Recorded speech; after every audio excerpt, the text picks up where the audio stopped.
Informe Enigma. Jorge Ríos. Jorge Ríos. Informe Enigma.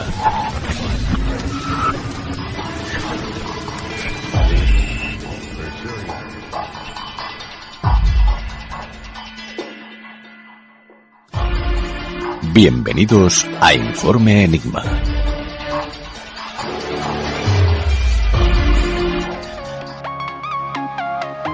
Esta semana en Informe Enigma viajamos al interior de uno de los países más herméticos del mundo, de la mano de Daniel Ortega y el único representante en Occidente de Corea del Norte, Alejandro Cao de Benós de Les y Pérez, y finalizaremos con la historia de Richard Chase, el vampiro de Sacramento.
Te recordamos las formas que tienes de ponerte en contacto con Informe Enigma.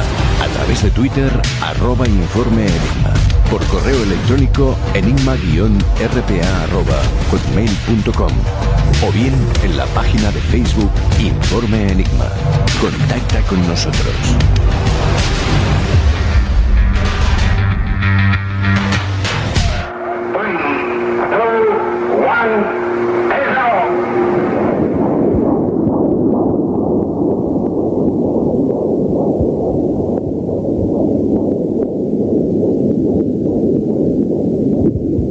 Una nube oculta el cielo. Una sombra nuclear se cierne sobre el futuro de la humanidad.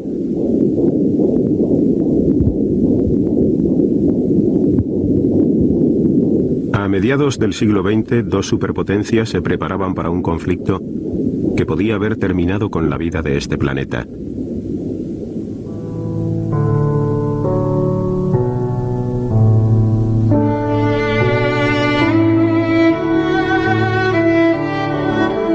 Las flores de primavera, la cálida luz del día, los placeres de la vida. Pero bajo este hotel norteamericano había una puerta oculta que conducía a un mundo subterráneo. Bienvenidos a los misterios bélicos, con Daniel Ortega.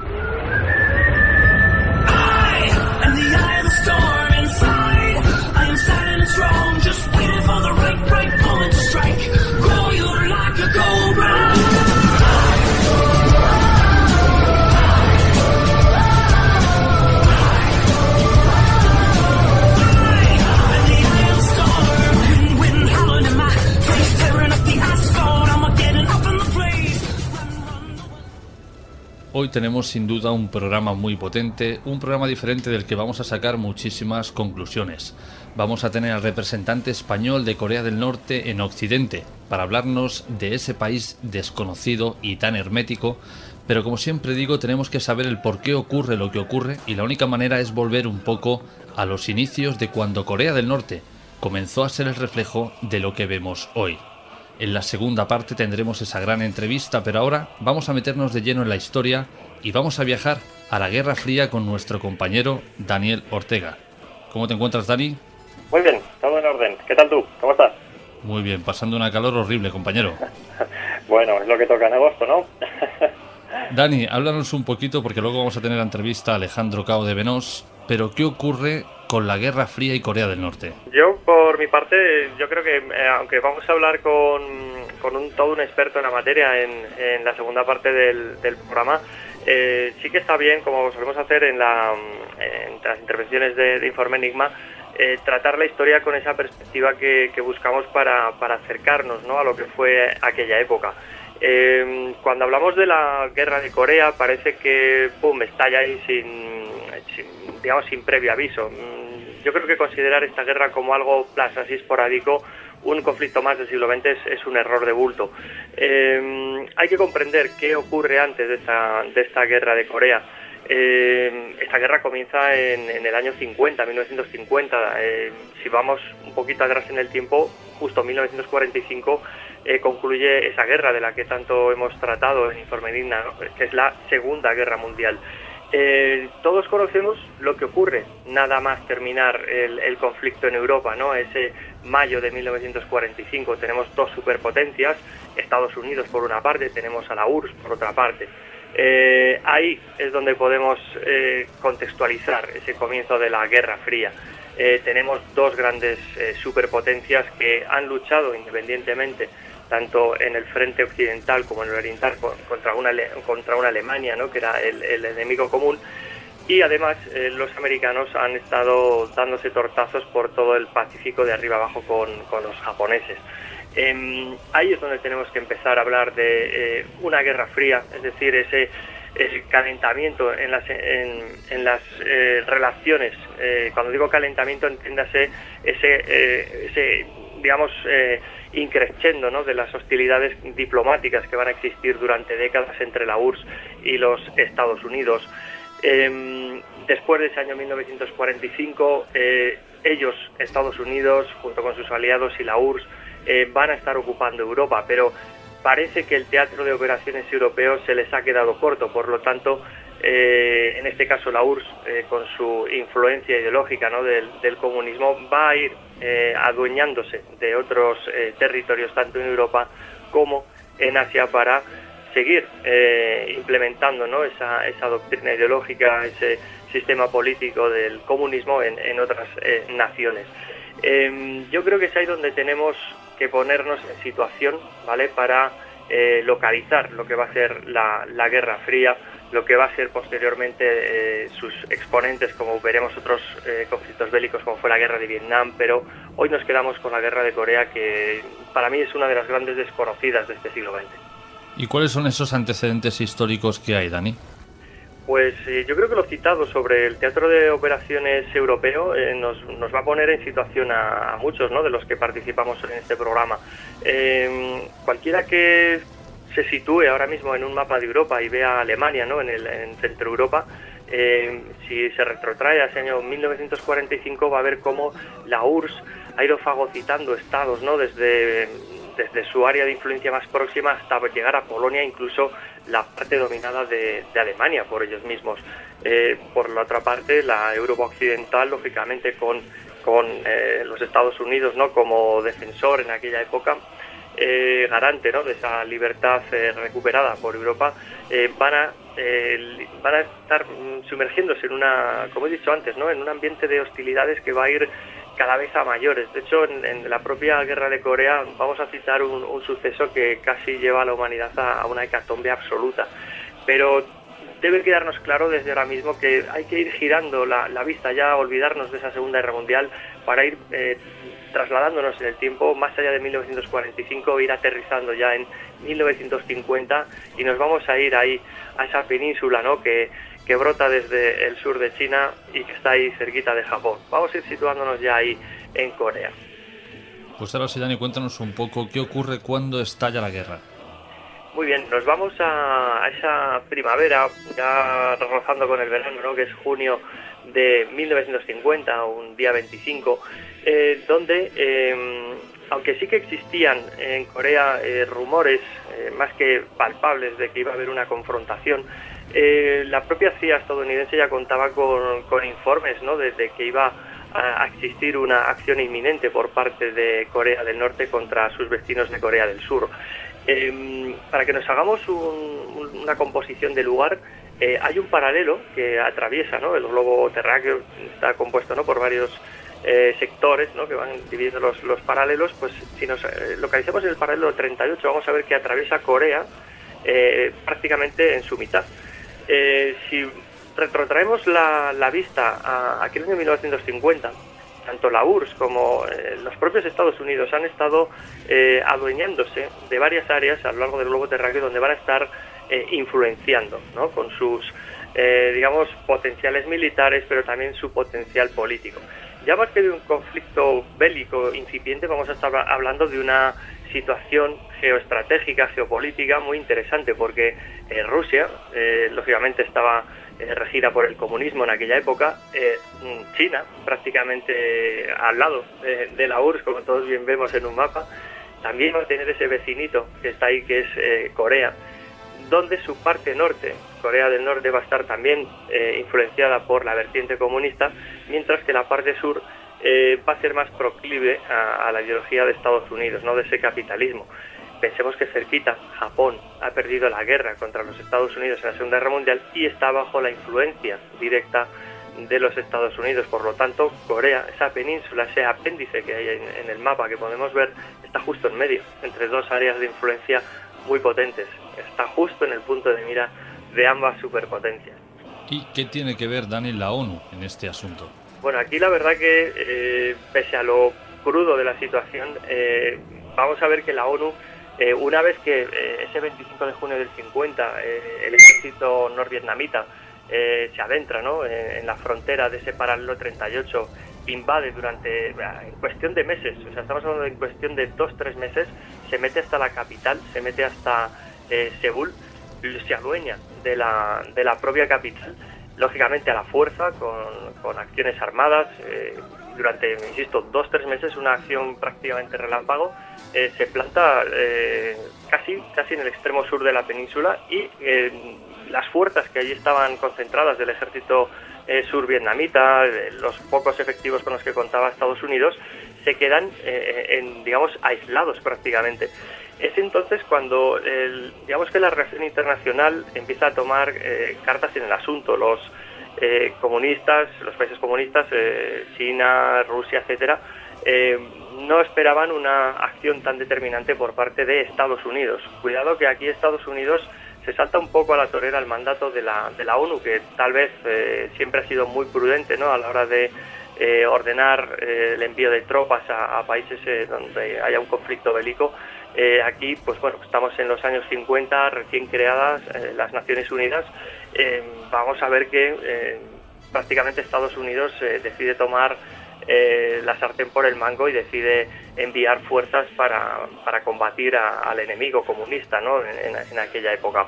Quiero que quede claro que el ejército norvietnamita, con el apoyo armamentístico de la URSS, es tremendamente superior al ejército survietnamita, que prácticamente iba a decir que estaban armados con 4 tanques y 2 aviones, pero es que si vemos las estadísticas de potencia de ejércitos, de armamento, es así, ¿no? El ejército del norte estaba mucho más preparado, tanto a nivel de armamento como de entrenamiento de sus soldados, que el del sur.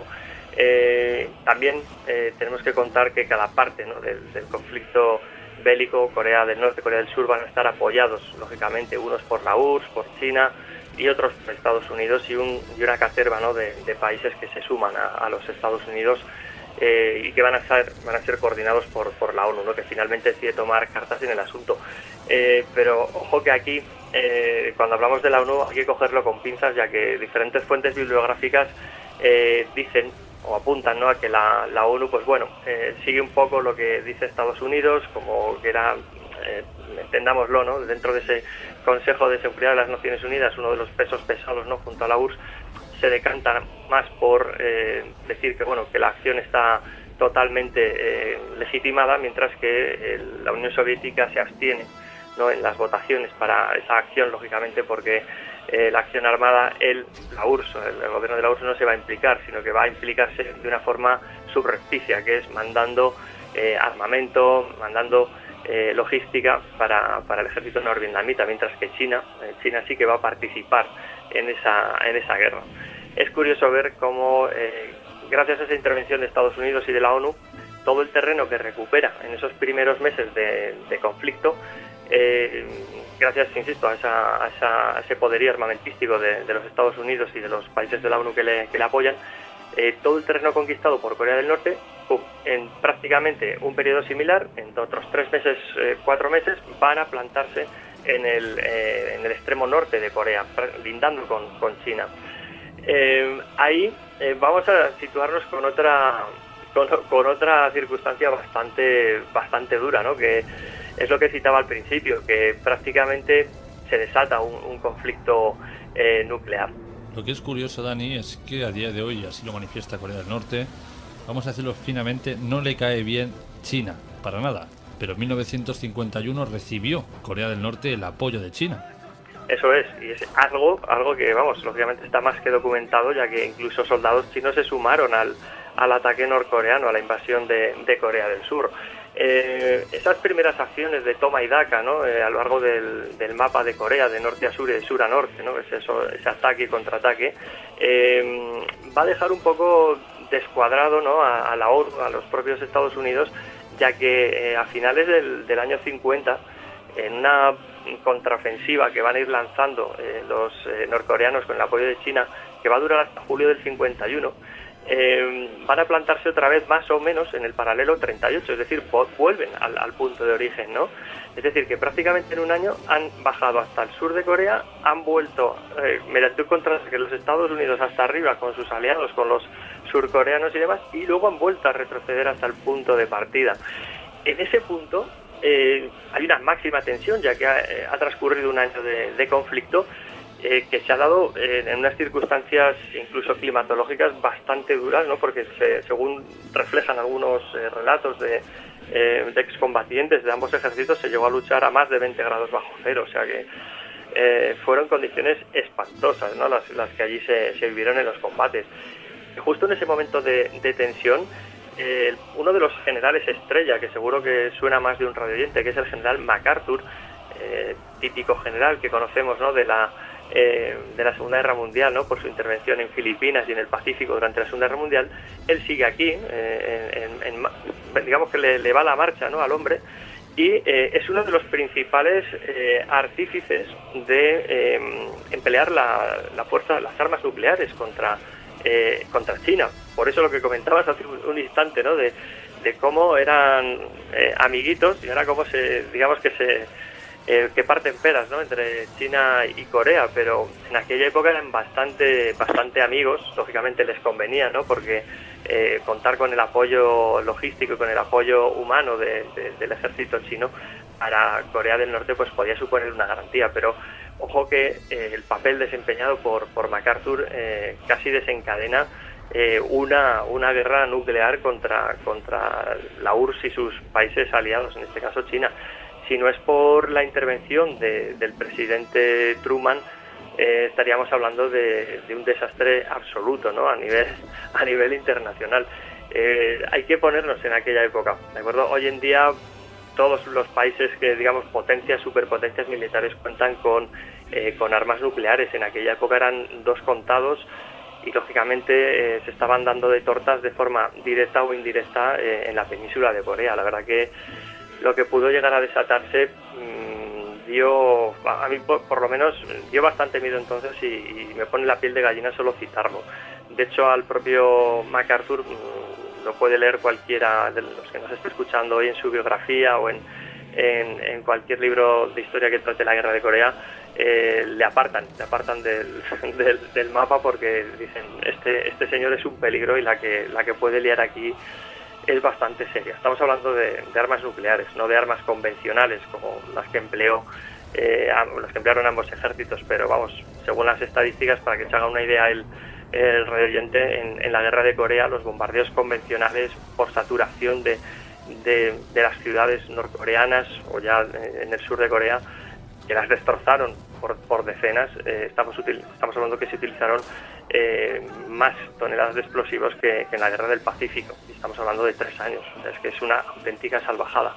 Y quiero que quede claro que la guerra en sí, lo que son los movimientos, lo que son los ataques y demás, podemos encuadrarlo en un año, ya que desde julio del 51 hasta julio del 53 vamos a ver que hay una serie de escaramuzas en ese paralelo 38, pero también van a comenzar esas negociaciones de paz.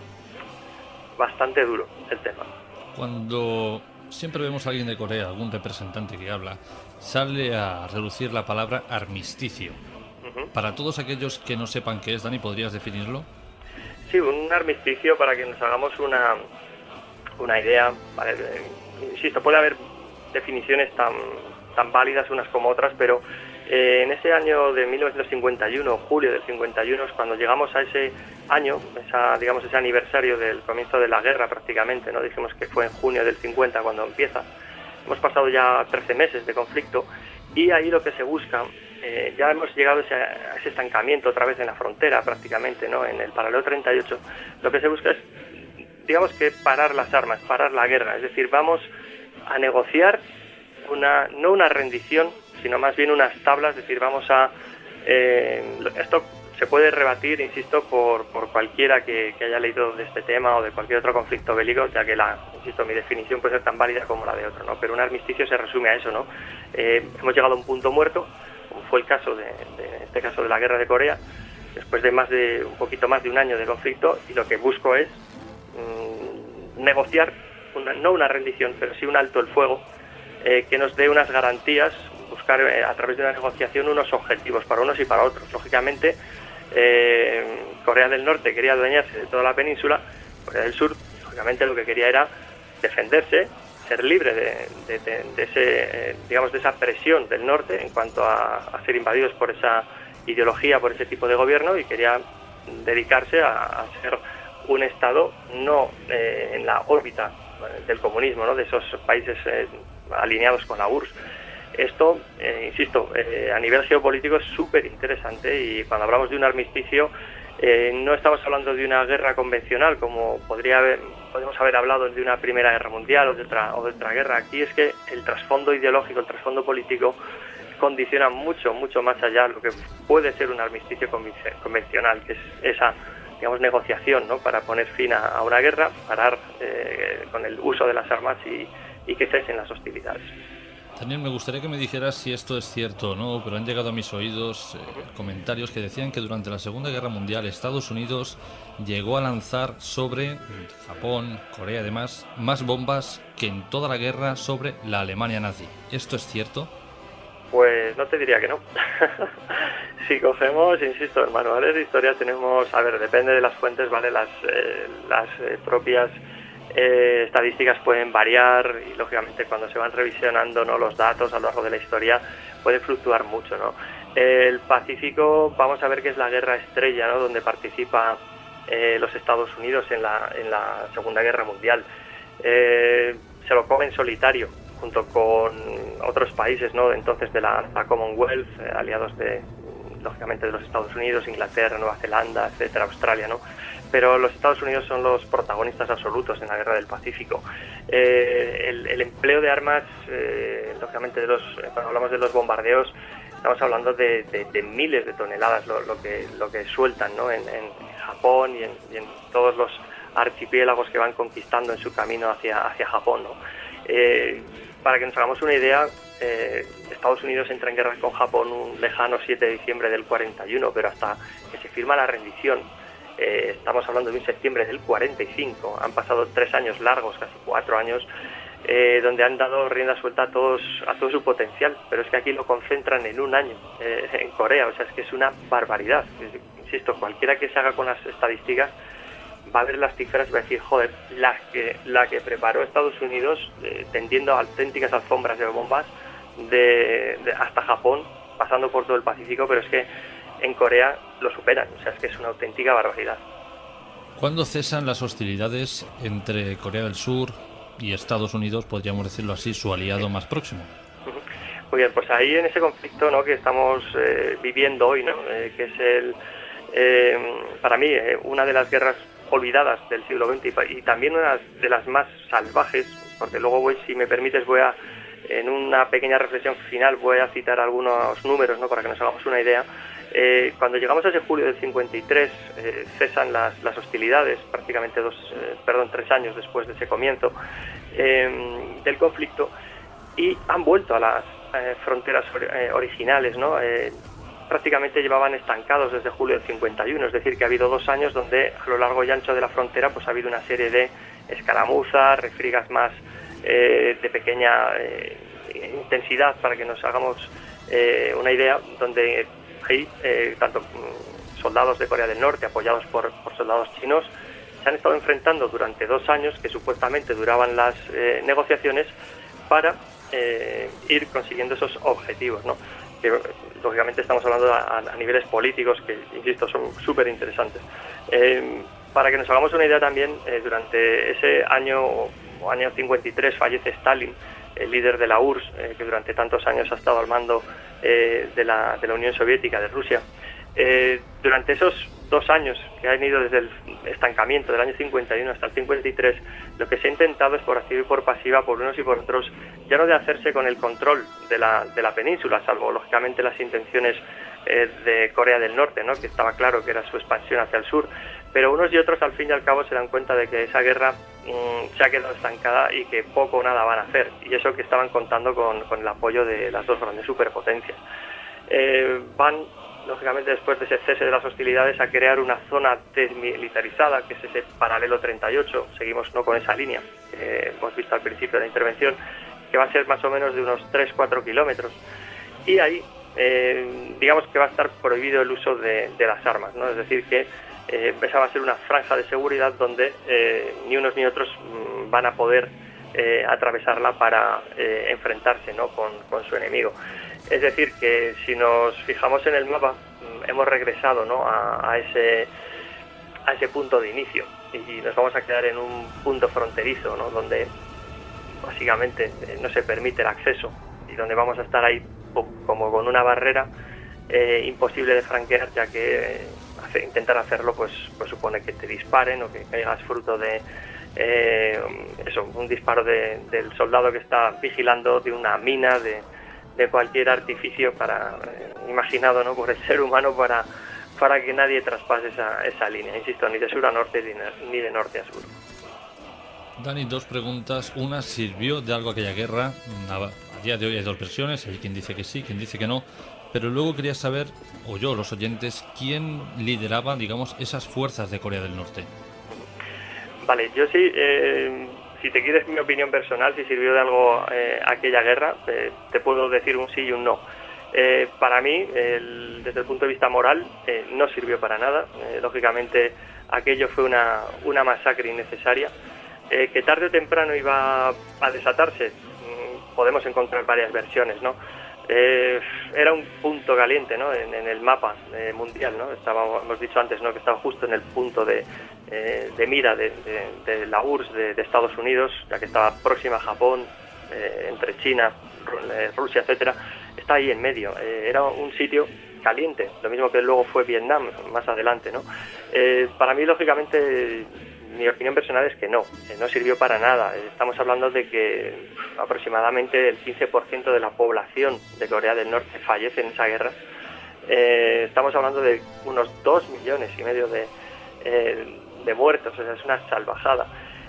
Si nos vamos a las estadísticas militares, pues Corea del Sur, estamos hablando de más de 700.000 muertos, mientras que Corea del Norte ahí aporta mucho más a la estadística. Estamos hablando de alrededor del 1.250.000, 1.300.000 muertos. Es una barbaridad. Y no nos olvidemos ya de los muertos civiles y de los militares. Estamos hablando de que unos 5 millones de seres humanos pierden sus hogares para siempre. Y unos 2 millones de personas adquieren la condición de refugiados, tienen que desplazarse de ese territorio, tienen que emigrar de Corea porque lógicamente no pueden vivir allí.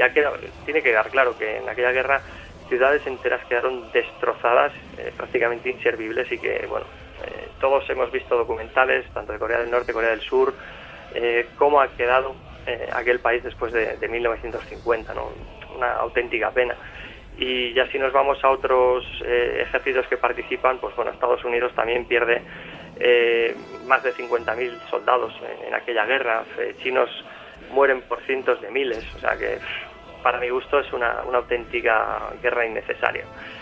Y si sirvió para algo, la otra forma, ¿no?, de ver el conflicto, pues mi opinión ha quedado clara, que es que no, pero desde el punto de vista geoestratégico o político-militar, llamémoslo de cualquier forma, sirvió para enseñarse los dientes unos a otros, para decir, mira, yo estoy aquí, este es mi poderío militar, Estados Unidos, lógicamente, y aquí estoy yo, la URSS, enseño mis dientes y vamos a continuar con esta Guerra Fría. ¿Sirvió de qué? De pistoletazo para o por consolidar ese inicio de la Guerra Fría, que lógicamente comienza en el 45 después de la Segunda Guerra Mundial, pero esto es el afianzamiento absoluto, ¿no? Luego veremos una serie de conflictos bélicos a lo largo de los años 50, 60, 70, 80 que van a estar arrasando todo el mundo, y es por el empecinamiento, ¿no?, de dos superpotencias, ¿no?, que ya hemos citado.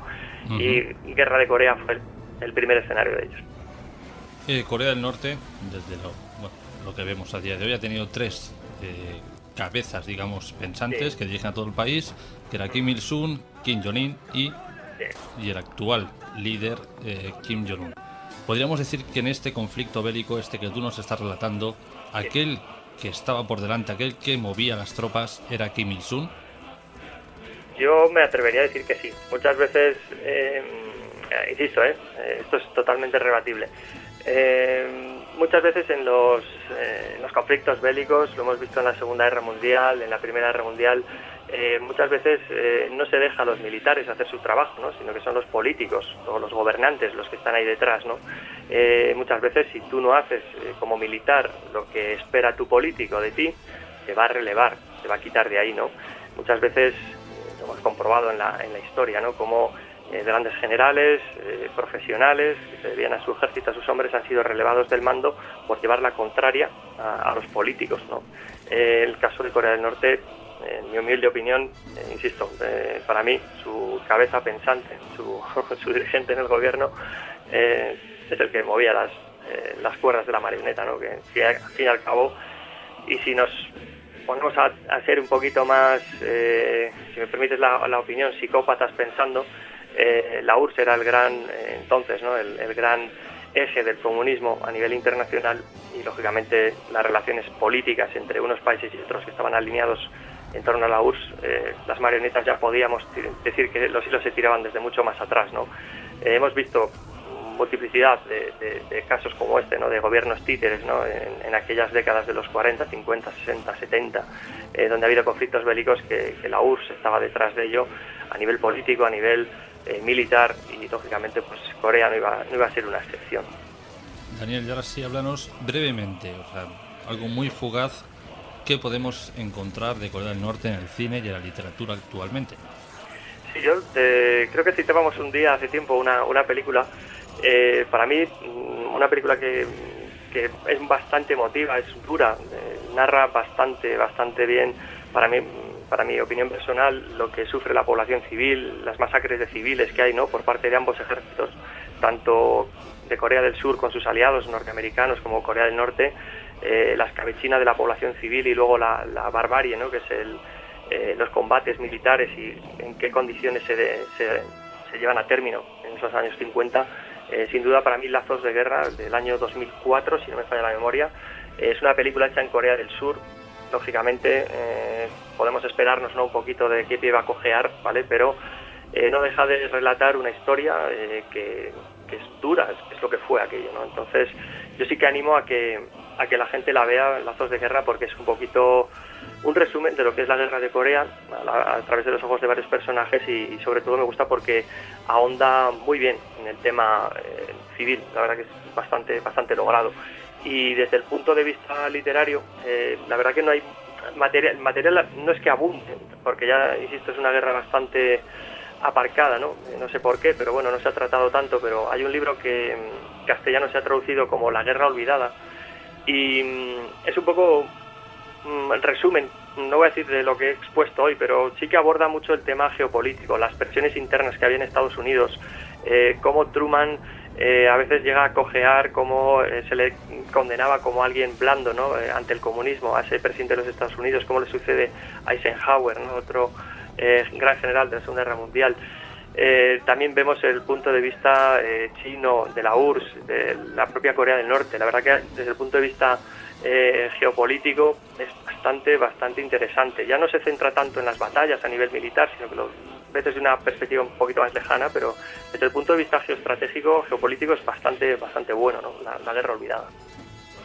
Ahora, para terminar, tengo en mis manos, Daniel, tu último trabajo, Stalingrado, la novela gráfica. Vamos a sortear una entre los oyentes que, bueno, la respuesta a la pregunta que voy a lanzar está en la siguiente parte, que será la intervención de Alejandro Cao de Benós, y la pregunta es así: ¿qué es la ley Cocón?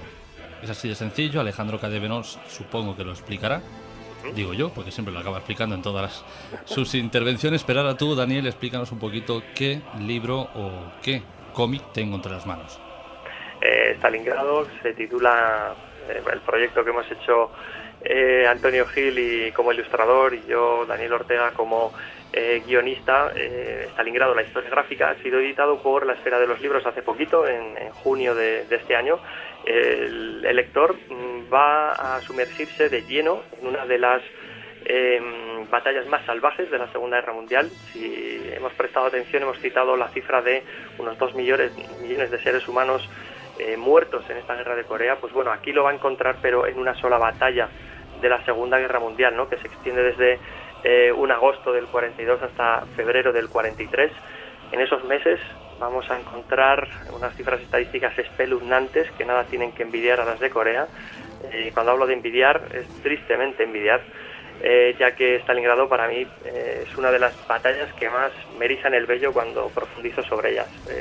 Lo hemos tratado con crudeza, no nos hemos dejado, yo creo que ningún cabo suelto. Hemos tratado el aspecto militar, el aspecto geopolítico también. Es interesante, ¿no? Cómo Alemania se mete hasta lo más profundo de la URSS, ¿no? Allí en Stalingrado. La población civil protagonista también con su sufrimiento, lo mismo que en este programa que hemos dedicado a la guerra de Corea. Y también va a haber unas escenas dramáticas a nivel personal, tanto de soldados rusos como de soldados alemanes, cómo se ven involucrados en una guerra en la que muchos no querían participar, en una batalla que ni por anjo se les pasó por la cabeza que iba a llegar a esos índices de salvajismo, a esas cotas de brutalidad que hemos intentado reflejar, insisto, con el mayor rigor posible a nivel de documentación, de asesoramiento, también incluso en el extranjero hemos contado con asesores desde Rusia para documentar este proyecto. Y qué decir de Antonio Gil, que ha plasmado a la perfección un guión que, insisto, nos hemos trabajado desde hace más de un año para que hoy, prácticamente en la primavera de 2018, haya visto la luz este esfuerzo que espero que los lectores y los radioyentes disfruten tarde o temprano, ya que hemos aproximado una batalla que no hay que olvidar, ya que muchas veces el ser humano somos así de estúpido, ¿no? Que olvidamos estas grandes tragedias y encima muchas veces las repetimos, ¿no?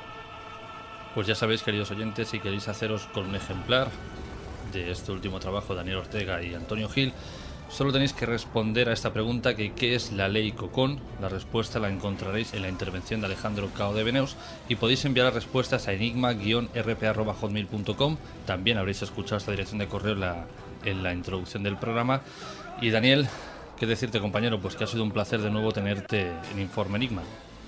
Lo mismo digo, Jorge, ha sido todo un placer estar contigo una vez más en las ondas para compartir un ratito de historia, del misterio que la envuelve a veces, ¿no? y seguro que pronto nos vamos a ver para algo que yo creo que la audiencia, no sé si va a estar preparada, pero que no va a olvidar jamás, estoy seguro.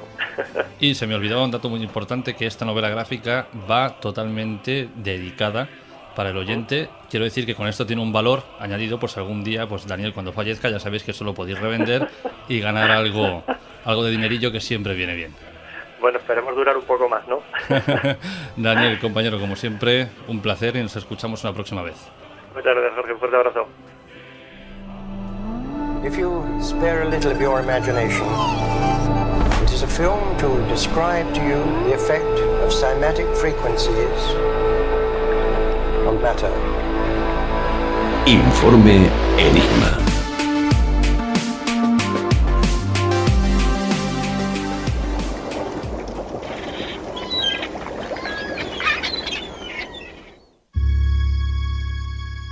Fue una de las ideas políticas más poderosas de la historia. Una nueva fe para una era de escepticismo. Prometía un mundo de armonía y abundancia, compartiendo la propiedad y distribuyéndola de forma equitativa. La idea se llamó socialismo y se difundió más lejos y rápido que ninguna religión de la historia. Pero entonces, en un abrir y cerrar de ojos, se vino abajo. ¿Qué ocurrió?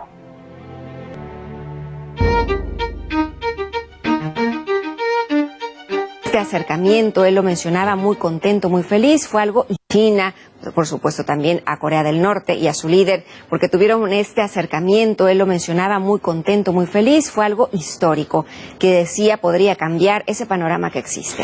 De verdad, Betsabe, algo histórico, lo decía Donald Trump en su manera habitual, que decía que todo ha pasado de manera manera magnífica, que han sido 24 horas magníficas, que el lugar también es magnífico, así describía toda esta situación Donald Trump, destacando Noticia de última hora. Corea del Norte acuerda celebrar una cumbre con Rusia. Así lo ha revelado Reuters, citando a una agencia del país del sureste asiático. Este anuncio llega después de que se reunieran el ministro de Exteriores ruso, Sergei Lavrov, y el líder norcoreano, Kim Jong-un. Nuestra corresponsal, Aliana Nieves, acompañó al jefe de la diplomacia rusa en este viaje y nos cuenta los detalles. Es el último túnel que hemos visto detonar aquí en el polígono de pruebas nucleares Punggye-ri en Corea del Norte. Pues cabe decir que durante este día hemos seguido muchas explosiones como hemos visto las condiciones. Por lo menos lo ha hecho en este programa Alejandro Caudevenos. Buenos días, gracias por atendernos. Hola, buenos días. Estamos muy alarmados. Entiende que tenemos motivos para estarlo, ¿no? Sí, pero quiero simplemente recordar que durante prácticamente 60 años hubo también las dos grandes potencias nucleares, la Unión Soviética y Estados Unidos, enfrentados políticamente, que ambos tienen los arsenales más grandes y que no se usaron. Normalmente estas armas son estratégicas, no están pensadas para ser usadas. ¿Cuál es el objetivo de Kim Jong-un? ¿Realmente usted cree que solo está amagando con utilizar estas armas y que no quiere desatar una guerra nuclear? A veces me pregunto de qué parte estamos los medios de comunicación. Somos imparciales, nos declinamos por un bando aunque no queramos, en fin, eso creo que ya sería otro gran debate. Pero lo que sin duda es innegable es que nosotros, tanto los grandes como los pequeños, tenemos la culpa de que la sociedad crea lo que cree a través de los contenidos que les ofrecemos. Desde un tiempo, muchos de estos contenidos apuntan hacia un cambio global, tanto en la política como en la sociedad, y no de una forma amigable.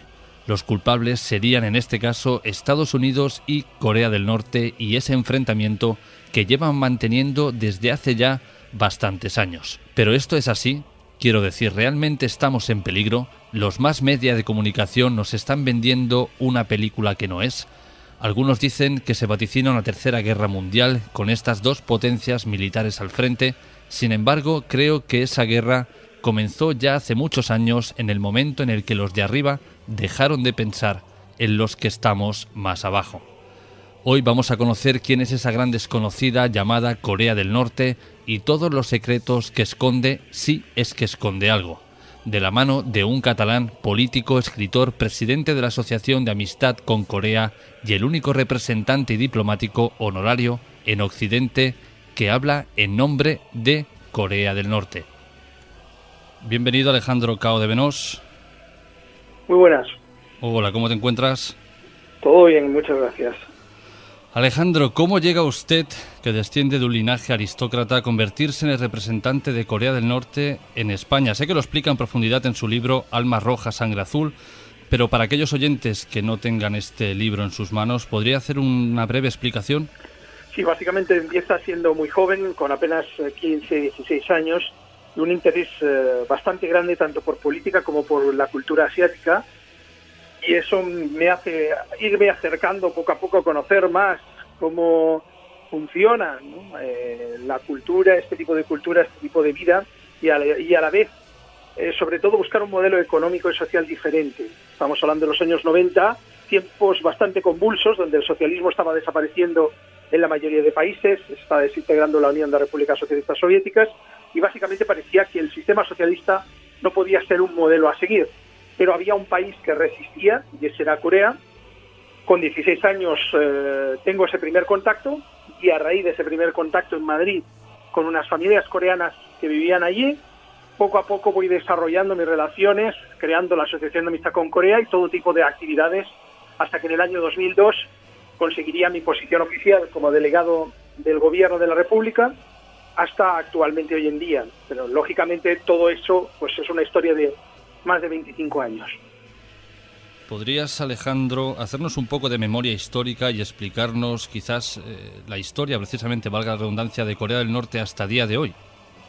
Bueno, la historia moderna es una historia bastante trágica, porque el país sale de la época feudal, de varios reinos, 3 reinos, los más importantes, que estaban siempre defendiéndose de los ataques externos de los grandes imperios. Tanto el imperio mongol como el imperio chino, el imperio japonés, estaban continuamente realizando todo tipo de incursiones sobre la península coreana, que era básicamente gente que se dedicaba a la agricultura, gente humilde y sencilla, y que no tenía un gran armamento ni posibilidad de defender su territorio. Entonces era continuamente atacada y arrasada, saqueada por esos imperios. Esto hasta el año 1905, donde llega ya el último, el imperio japonés, que ya toma el control de toda la península, hasta el año 1945, donde, coincidiendo con el fin de la Segunda Guerra Mundial, se logra ya eliminar esta amenaza del imperio japonés, y el país recupera su soberanía de forma parcial, porque entonces queda dividido de nuevo por un imperio, esta vez de los Estados Unidos de América, que fuerzan la península a dividirse en dos, el norte y el sur. Y así continuamos hasta nuestros días, donde el norte queda liberado y totalmente independiente, y el sur queda como colonia militar. De hecho, el control militar de Corea del Sur sigue todavía en manos de los Estados Unidos, y por eso estamos intentando ahora llevar a cabo esta reunificación que devuelva a Corea pues a las familias su unión, y que haya un solo país, ¿no? Aunque convivan dos sistemas políticos diferentes, en el norte socialista comunista y en el sur capitalista. ¿Cómo ha sido el desarrollo económico de Corea del Norte en comparación con su vecino del sur? Bueno, ha sido muy diferente. Lógicamente es muy difícil comparar el estado económico de un sistema socialista a uno capitalista. Por ejemplo, el Producto Interior Bruto, la renta per cápita, todas estas estadísticas que normalmente son muy crueles, porque dejan a los pobres y a los miserables dentro de un sistema capitalista como si tuvieran un salario medio, cuando a lo mejor ni siquiera pueden comer, pues están desempleados. Entonces, en Corea del Norte, en términos económicos de importación y exportación, hasta los años 80 era muy superior a Corea del Sur. Pero tras acabar los años 80, empezar los 90, y como hablábamos, en la desaparición del mercado socialista, perdemos todo nuestro comercio exterior. Corea del Norte queda prácticamente sola defendiendo sus ideales, y esto hace que la economía caiga terriblemente. Al contrario, Corea del Sur se levanta mucho, sobre todo promocionada por la industria ligera y por todo lo que tiene que ver con la producción de electrónica, como sabemos, también de vehículos, y es más elevada, pero lógicamente, a pesar de ser una economía más evolucionada, está mucho más mal repartida y en mucha miseria, y es uno de los países con más suicidios del mundo, Corea del Sur. Y así básicamente hasta los años 2005, 2006, donde el norte empieza a recuperarse ya, a pesar de ser el país más sancionado del mundo, y como digo, es muy difícil calificar económicamente, ¿no? En términos económicos, sobre todo la distribución de la riqueza, porque Corea del Sur, si bien es cierto, es un país económicamente que exporta mucho y que genera mucho beneficio, también hay muchas personas que están desempleadas o tienen salarios miserables y trabajan 14 horas al día. En el norte no existe una gran cantidad de millonarios, de hecho no existe ni uno, los salarios son equitativos en todos los puestos, pero por otra parte pues la vivienda es gratuita, la universidad es gratuita o la sanidad también. Así que son diferentes fórmulas y no son comparables directamente a nivel de simplemente un Producto Interior Bruto o una renta per cápita. ¿Es cierto, Alejandro, que Corea del Sur exporta y ayuda en ocasiones a Corea del Norte? Sí, por supuesto, lo ha hecho en el pasado y Corea del Norte ha hecho exactamente lo mismo. Corea del Norte, durante varios desastres naturales que ha tenido Corea del Sur, inundaciones y otros problemas, también ha ayudado. Así que esa ayuda mutua ha existido, sobre todo cuando han habido gobiernos por parte del sur que eran más independientes de los Estados Unidos o que eran más proactivos o más proclives a la reunificación del país. ¿Podríamos decir que Kim Il-sung, el líder, fue quien construyó la Corea, digamos, actual que vemos a día de hoy? Sí, sin duda, porque él fue el líder de toda la Corea. En los años 40, cuando él luchaba contra el ejército japonés, él era el líder de todo el pueblo coreano. Lo que pasa es que las guerrillas del país estaban en la zona norte, estaban en las fronteras, en la frontera con China. Desde ahí estaban luchando al imperio japonés. Y cuando acaba la Segunda Guerra Mundial son los Estados Unidos los que llevan todo su armamento y sus bases militares al sur tras ocupar Japón. Tras lanzar las bombas nucleares, destruir Japón y ocupar sus islas, lo que hacen es saltar a Corea del Sur y desde Corea del Sur pues ahí establecen una nueva base militar para controlar la zona de Asia-Pacífico. Entonces, mientras las guerrillas coreanas y el líder original, que era Kim Il-sung, avanza por el norte, liberando el país, los norteamericanos se quedan con la parte sur e impiden que en el sur haya elecciones y que, por supuesto, pueda haber comunismo. Una ley, de hecho, que existe hasta hoy en día, que es la ley anticomunista o ley de seguridad nacional impuesta por los Estados Unidos. Alejandro, ¿cómo es el gobierno que actualmente está en Corea del Sur? Quiero decir, ¿es un gobierno que está abierto al diálogo, a la unificación, a la paz o todo lo contrario? No, está abierto desde luego al diálogo y estamos viendo unos avances importantes. Hemos tenido, como digo, varios periodos en los que han habido algunos presidentes ultraconservadores proamericanos, como la expresidenta Park Geun-hye, que está ahora sentenciada a prisión, como 40 o 45 años en prisión por corrupción, y luego, después de ella, el actual presidente surcoreano, el señor Moon Jae-in, es un presidente progresista que desea la paz y que sí está empujando bastante todos los proyectos de reunificación. Hace poco, los deportistas en tenis de mesa del norte y del sur han participado conjuntamente. Se van a realizar más eventos deportivos con la participación de ambos países juntos bajo una bandera unificada y se va a abrir dentro de poco una oficina en Kaesong, en una ciudad fronteriza, para todavía acelerar más todos los avances, todos los encuentros por la reunificación, que incluyen también los encuentros de familiares entre el norte y el sur, las familias que viven separadas. Así que la perspectiva es muy buena con esta actual presidencia de Corea del Sur. Los más medios de comunicación, o los medios de comunicación más grandes, suelen mentir sobre Corea del Norte, y si es así, ¿por qué? Sí, lo suelen hacer en el 90-95% de los casos.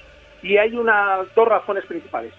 Por una está la parte política. Obviamente Corea del Norte es un país comunista que sigue siendo comunista y esto lógicamente no gusta al sistema liberal ultraconservador en otras naciones y a determinados lobbies que controlan estos medios de forma política, monetaria también. Entonces está esa parte política, que también sería la de Estados Unidos, que no quiere que pueda haber ninguna noticia positiva o que la gente sepa realmente que hay una alternativa política a un sistema social. Y por otra está la parte sensacionalista. Hay muchos medios que actualmente, incluso medios importantes, se dedican a vender basura. Basura porque al final lo que les importa a muchos periodistas en este caso es el beneficio económico. No les importa la información, la investigación. Van únicamente a crear noticias de sensacionalismo para que todo el mundo haga clic, para que todo el mundo compre el periódico, para que los anunciantes paguen sus anuncios y de esta forma pues se aseguran con noticias terroríficas que tendrá una tirada y tendrá un rendimiento económico. Entonces ese es un gran problema, la búsqueda del sensacionalismo el cual padezco regularmente porque yo me encargo de casi todos los medios de comunicación a nivel internacional. Sí, es cierto que hemos visto tu intervención en varios programas de televisión en los que, bueno, podemos estar más de acuerdo o menos de acuerdo con la información que des tú en este caso, que es el portavoz sobre Corea, pero creo que el hecho de ser periodista o una persona que esté detrás de un micrófono no tiene derecho, como digo que he visto, a insultar y decir ciertas cosas sobre tu persona o sobre Corea del Norte como se están pronunciando actualmente. Por otro lado, Alejandro, una de las imágenes que vemos en televisión sobre Corea del Norte son sus grandes desfiles bélicos. ¿Esto se debe a que Corea intenta de esta manera inhibir o disuadir a aquellos que quieran, por decirlo de alguna manera, conquistarla? Y luego la otra pregunta sería, ¿Corea del Norte significa un peligro para la humanidad?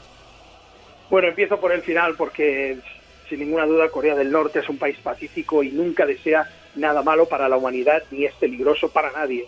Corea del Norte lo único que desea es vivir en paz, que le dejen tranquila, que se firme el Tratado de Paz definitivo y sus desfiles militares, así como su desarrollo nuclear, se debe exclusivamente a la disuasión.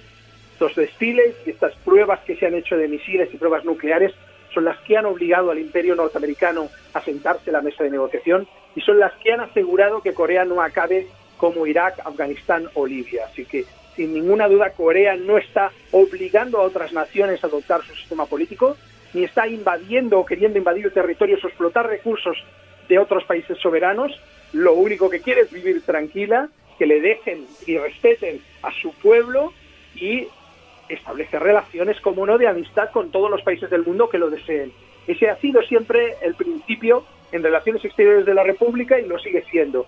O sea que es realmente ridículo acusar a Corea o intentar crear un miedo entre la gente de Corea es peligrosa para el mundo, cuando Estados Unidos es la que ha asesinado y asesina a miles y miles de personas, incluso con armas nucleares, en todos los rincones del planeta, la que invade otras naciones y nadie hace nada por pararle los pies. Así que si hay que buscar realmente un culpable, alguien que tenga antecedentes, sin duda son los Estados Unidos y no Corea del Norte. ¿Cómo se ve, precisamente hablando de esto, desde Corea del Norte, la situación actual en España? Bueno, normalmente nuestra República no interfiere en asuntos internos de otras naciones, pero en lo que respecta a las relaciones propias entre España y Corea sí que ha habido problemas importantes, sobre todo por el servilismo absoluto que ha tenido y tiene el gobierno español a los Estados Unidos. Y a eso me refiero con la expulsión de nuestro embajador, el señor Kim Hyok-chol, quien estuvo en Madrid varios años. Tenemos embajada en España y fue expulsado no porque realmente hubiera un problema, sino para agradar a los Estados Unidos, en concreto durante la visita de Mariano Rajoy al presidente Trump.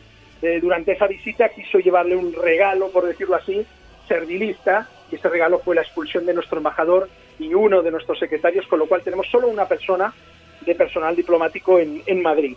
Entonces, sobre el resto, Corea no va a inmiscuirse en temas internos de España, porque considera que son temas que debe resolver el propio pueblo español y no debe inmiscuirse ni debe interferir. Tiene un clarísimo respeto hacia los asuntos internos de otras naciones. Y tú, a título personal, ¿cómo ves actualmente cómo está tú que también eres español, pues cómo está la economía, cómo está todo en general en nuestro país? Bueno, yo creo que es un desastre bastante grande. Solo hay que ver las noticias y darse un paseo para comprobar cómo está la forma de pensar a nivel social. Los grandísimos problemas, tanto a nivel económico, obviamente, como sabemos, con los temas del paro, los salarios por debajo de los 1.000 euros, los problemas territoriales con la independencia de Cataluña, ahora los problemas de inmigración, con todos los problemas de la frontera, en Ceuta y Melilla, y a todo eso pues se le suma la corrupción, las peleas internas entre Policía Nacional, CNI y Guardia Civil, en fin, no pasa nada más gordo, como se suele decir, porque Dios no quiere. La verdad es que es un desastre absoluto, pero esto se debe a que la clase política y en general la sociedad ha estado basada únicamente en el dinero y el beneficio como único Dios. Cuando es únicamente tu interés privado, individualista, el que te mueve a luchar en la vida, pues eso crea todo tipo de conflictos y de enfermedades sociales, porque se pierden todos los valores como la amistad, el respeto, el honor, en fin, todos los valores, digamos, más caballerescos, ¿no?, que se supone que debería existir en una sociedad, como pueda ser simplemente eso, la simple educación, que se pierde en los medios de comunicación más importantes, como comentábamos. Has dicho una palabra que tú la sueles repetir mucho, que es el honor, y con una frase que dices que es: si en Corea pierdes el honor, mejor estar muerto. Sí, correcto. Eso es como se ha dicho siempre, ¿no? La palabra de honor, lo que uno representa realmente en la vida, lo que hace, ¿no? Sus ideales, están respaldados, tienen que estar respaldados, cualquier palabra, cualquier acto, por una idea, y eso es la referencia de uno mismo, que es el honor, el respeto, y que es lo que ha hecho realmente uno en la vida, la credencial de un ser humano, podríamos decir, ¿no? Delante de los demás, o delante del mundo, o delante de la historia. Entonces, yo también siempre considero que el honor es lo más importante, es más importante que la propia vida, y esa es la forma de pensar tradicional, no solo en Corea, en Japón, en otros países, donde el haber hecho las cosas bien, o intentarlas por lo menos hacer lo mejor posible, para ganar el respeto de tus vecinos, para ganar el respeto de tus compañeros, y hacer pues una gesta o lograr una victoria para todos, no para uno solo, es lo más importante, ¿no? Entonces, ese honor, ese prestigio que uno consigue con su trabajo, con su esfuerzo, no se puede perder por nada, porque si uno pierde el honor, pues es peor que un animal. Esa es la forma de pensar asiática, y digamos una forma, puede ser, ¿no? Personas pensarán que es a la antigua, pero en la que yo siempre he creído también. Antes decías que en Corea todos los salarios están al mismo nivel, nadie cobra más, pero, por ejemplo, aquellos que trabajan en la agricultura, en una fábrica, ¿cobran lo mismo que algún parlamentario que esté en el gobierno? Sí, de hecho, cobran aproximadamente lo mismo. La horquilla es del doble, o sea, si un salario mínimo está en los 35.000 wones, el salario máximo serían 70.000. O sea, hay una horquilla salarial en la que el mínimo es 35.000 y el máximo es 70.000. El salario más alto, más elevado, se lo llevan los campesinos, los mineros y las personas que hacen trabajo físico duro. Y las personas que cobran menos salario, en este caso precisamente son los parlamentarios y los funcionarios del gobierno que se encuentran en Pyongyang. ¿Podrías explicarnos un poco cómo es el día a día en Corea del Norte? Bueno, el día a día, de eso depende también mucho, ¿no? Una persona en el campo se guía por pues las diferentes estaciones, ¿no? Y cuando debe cultivar, y en invierno, que normalmente descansa la tierra, pero en la ciudad es un horario normal de lunes a jueves de 8 horas diarias. El viernes es día de trabajo voluntario, los trabajadores van a ayudar o bien al campesinado, a los constructores, etcétera, en diferentes labores físicas. Y los sábados por la mañana es el día del estudio, donde todo el mundo va a aprender idiomas y va a aprender diferentes tipos de estudio relacionado con algo que tenga que ver con su trabajo o algo que le interese. Puede ser desde informática hasta ingeniería, pueden hacer todo tipo de estudios gratuitos. Eso el sábado por la mañana es el día del estudio. Ya sábado por la tarde, domingo es libre, al igual que lógicamente los días nacionales y las vacaciones, que suelen ser de unos 20 días al año pagadas por el Estado. Tú eres un embajador, podríamos decirlo aquí en España, honorífico, quiere decir que no tienes un sueldo por ello, lo haces gratuitamente, pero sin embargo el tiempo que vives en Corea, tú tendrás que vivir de alguna manera, Alejandro. Sí, yo siempre me he dedicado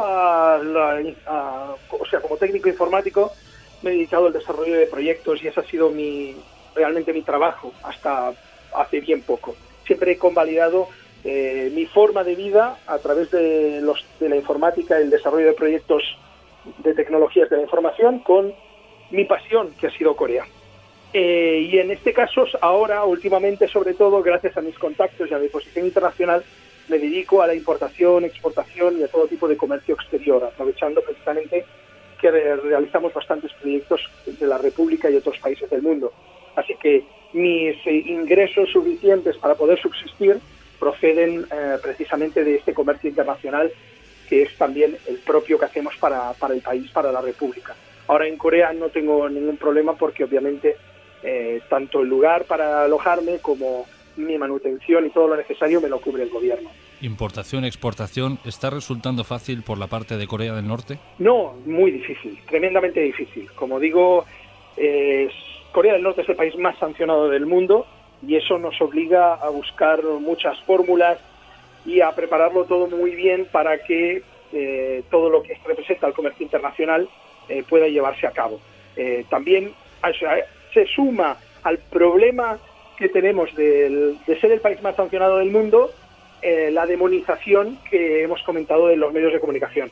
Todo esto hace que la mayoría de personas ni siquiera sepan que pueden viajar a Corea del Norte.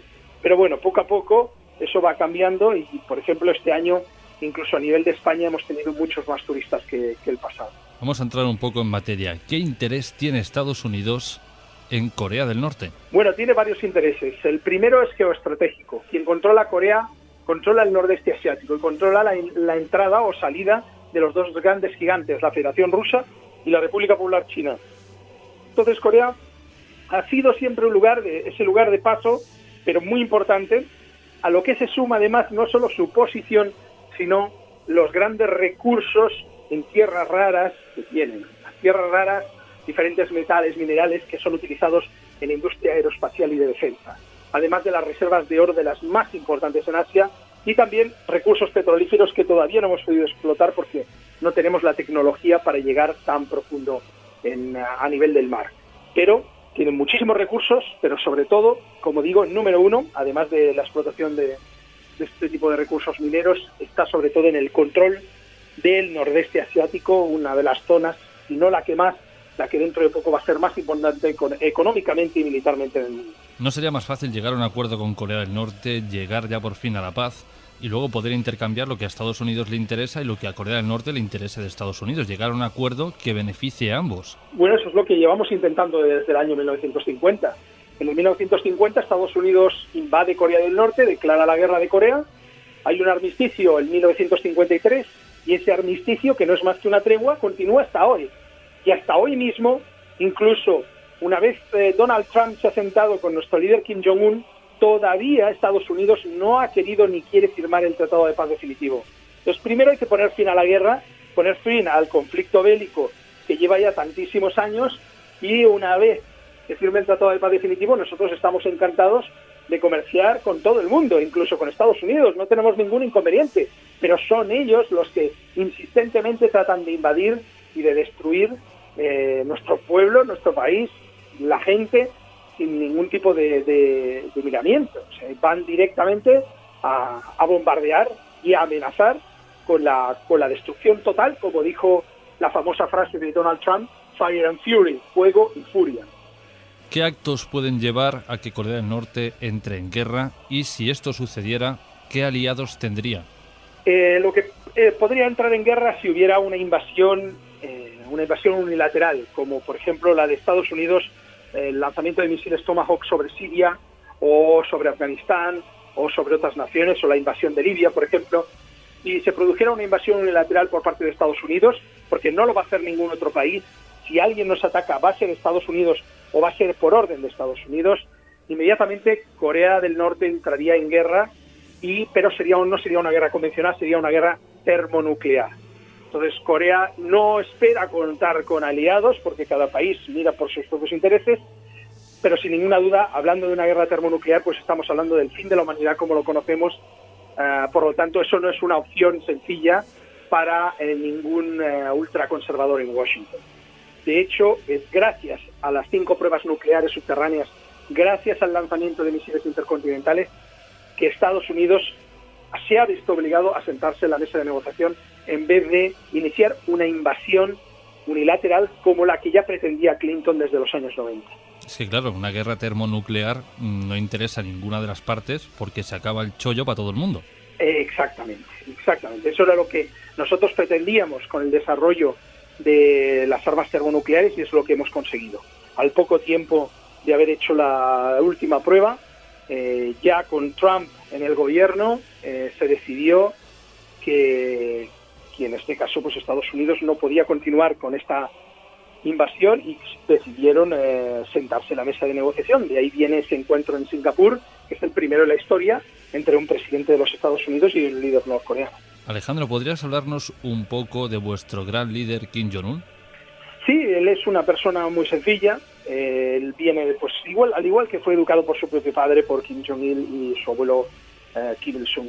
Ellos han sido siempre personas dedicadas al pueblo, muy humildes entre la gente. Se le puede ver todos los días en el diario los lugares que visita, donde la gente le abraza, donde está sentado en el suelo junto a todos los ciudadanos. Y es una persona dedicada a servir al pueblo. Su formación es militar, eminentemente militar. Él principalmente se ha graduado en la academia militar más importante de oficiales del país, experto en carros de combate, y es un buen estratega, como ha demostrado precisamente con este sistema nuclear, ¿no?, de disuasión, que ha sido completado por él. El sistema nuclear fue iniciado por el anterior líder, por Kim Jong-il, pero él ha sido el que lo ha completado y el que ha llevado a cabo las negociaciones con Estados Unidos, y se llevan a cabo, tanto con ellos como con Corea del Sur. Así que está demostrando ser un buen líder, el pueblo le quiere mucho, y sobre todo es un continuismo de nuestro presidente original, del presidente eterno Kim Il-sung, que fue el que liberó la nación. Él se considera, de hecho, él mismo como un soldado del presidente Kim Il-sung. De hecho, físicamente hay personas que incluso dicen que Kim Jong-un se parece más a Kim Il-sung que a su propio padre. Sí, así es, se parecen muchísimo, y de hecho algunos de los cortes de pelo, sobre todo al principio que llevó, era exactamente el mismo que llevaba el presidente Kim Il-sung en los años 50, cuando se liberó Corea, y la verdad es que es muy parecido a la época en que el presidente Kim Il-sung era joven y pronunció la victoria el 27 de julio del 53. Así que, sin duda, mucha gente se sorprende también con ese parecido físico. En los medios de comunicación vemos a vuestro gran líder pues una faceta un poco oscura, seria, poco amigable. Sin embargo, en ocasiones ha recibido a personajes famosos, concretamente de Estados Unidos, deportistas, como el caso de Dennis Rodman, con el que se ha divertido muchísimo, y no solo eso, sino que lo ha invitado más veces a Corea del Norte. Entonces, ¿con qué imagen deberíamos quedarnos de vuestro líder?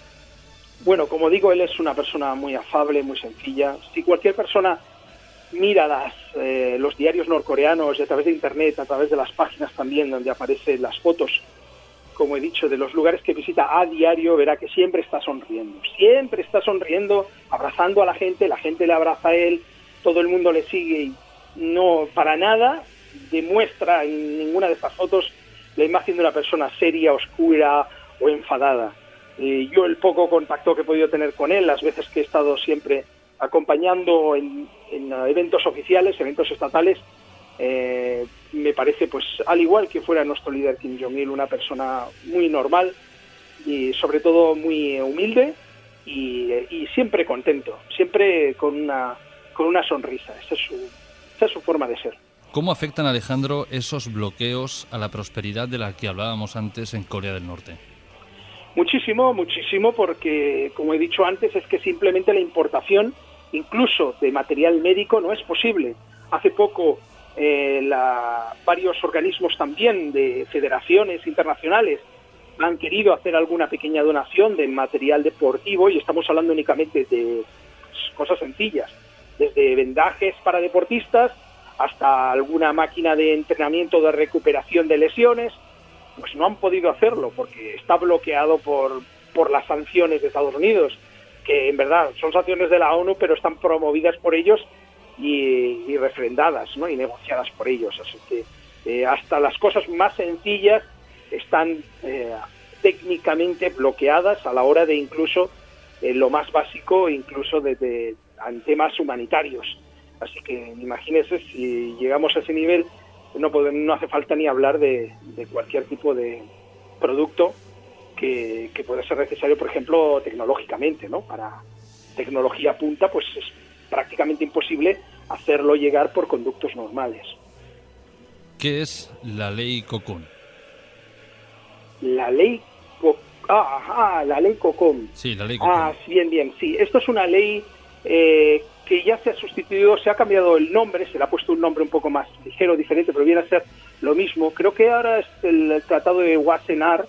El Tratado de Wassenaar, que era la ley COCOM, básicamente implica que los países aliados, o sea, determinados grupos de países, básicamente los países también que están en la OTAN y los países occidentales, tienen la prohibición de comerciar con cualquier persona, o cualquier país que pueda ser nombrado enemigo de Estados Unidos. Entonces, básicamente es una ley que restringe todo tipo de comercio con países que no caigan bien a los Estados Unidos de América. Hace un momento hablábamos de que el presidente de Estados Unidos, Donald Trump, y Kim Jong-un se reunieron hace muy poco, pero esta reunión es un principio para la paz, fue una puesta en escena. ¿Qué es lo que se habló allí? Bueno, es un principio para la paz, como digo, consecuencia de nuestra disuasión nuclear, sin ninguna duda. Y bueno, hemos empezado ya a demostrar que nosotros tenemos interés y estamos haciendo pasos importantes para acercarnos a los Estados Unidos, como la entrega de bastantes restos de marines que cayeron durante la Guerra de Corea, fallecidos, soldados norteamericanos que murieron durante la guerra y que han sido devueltos hace apenas 2 días a los Estados Unidos. Igualmente hay una moratoria de pruebas de misiles tanto nucleares como de misiles intercontinentales. Se devolvieron a 3 espías norteamericanos también que estaban encerrados en Corea por espionaje, y han habido pues bastantes, en este caso, muestras, como digo, de buena voluntad por parte de nuestro gobierno. Por parte de Estados Unidos las estamos esperando todavía. No, lo que desde luego no va a existir es un desarme unilateral, y veremos cuándo realmente piensan firmar la paz y esperan levantar las sanciones. Pero de momento Corea sí que ha dado pasos muy importantes para cumplimentar lo que prometió en Singapur. Háblenos un poco sobre las diferencias entre el gobierno de Kim Jong-un y el de su padre Kim Jong-il, y cómo afecta esto al desarrollo de Corea. Bueno, básicamente no hay diferencias. Como le comentaba antes, es una continuidad en nuestro sistema político socialista llamado idea Juche.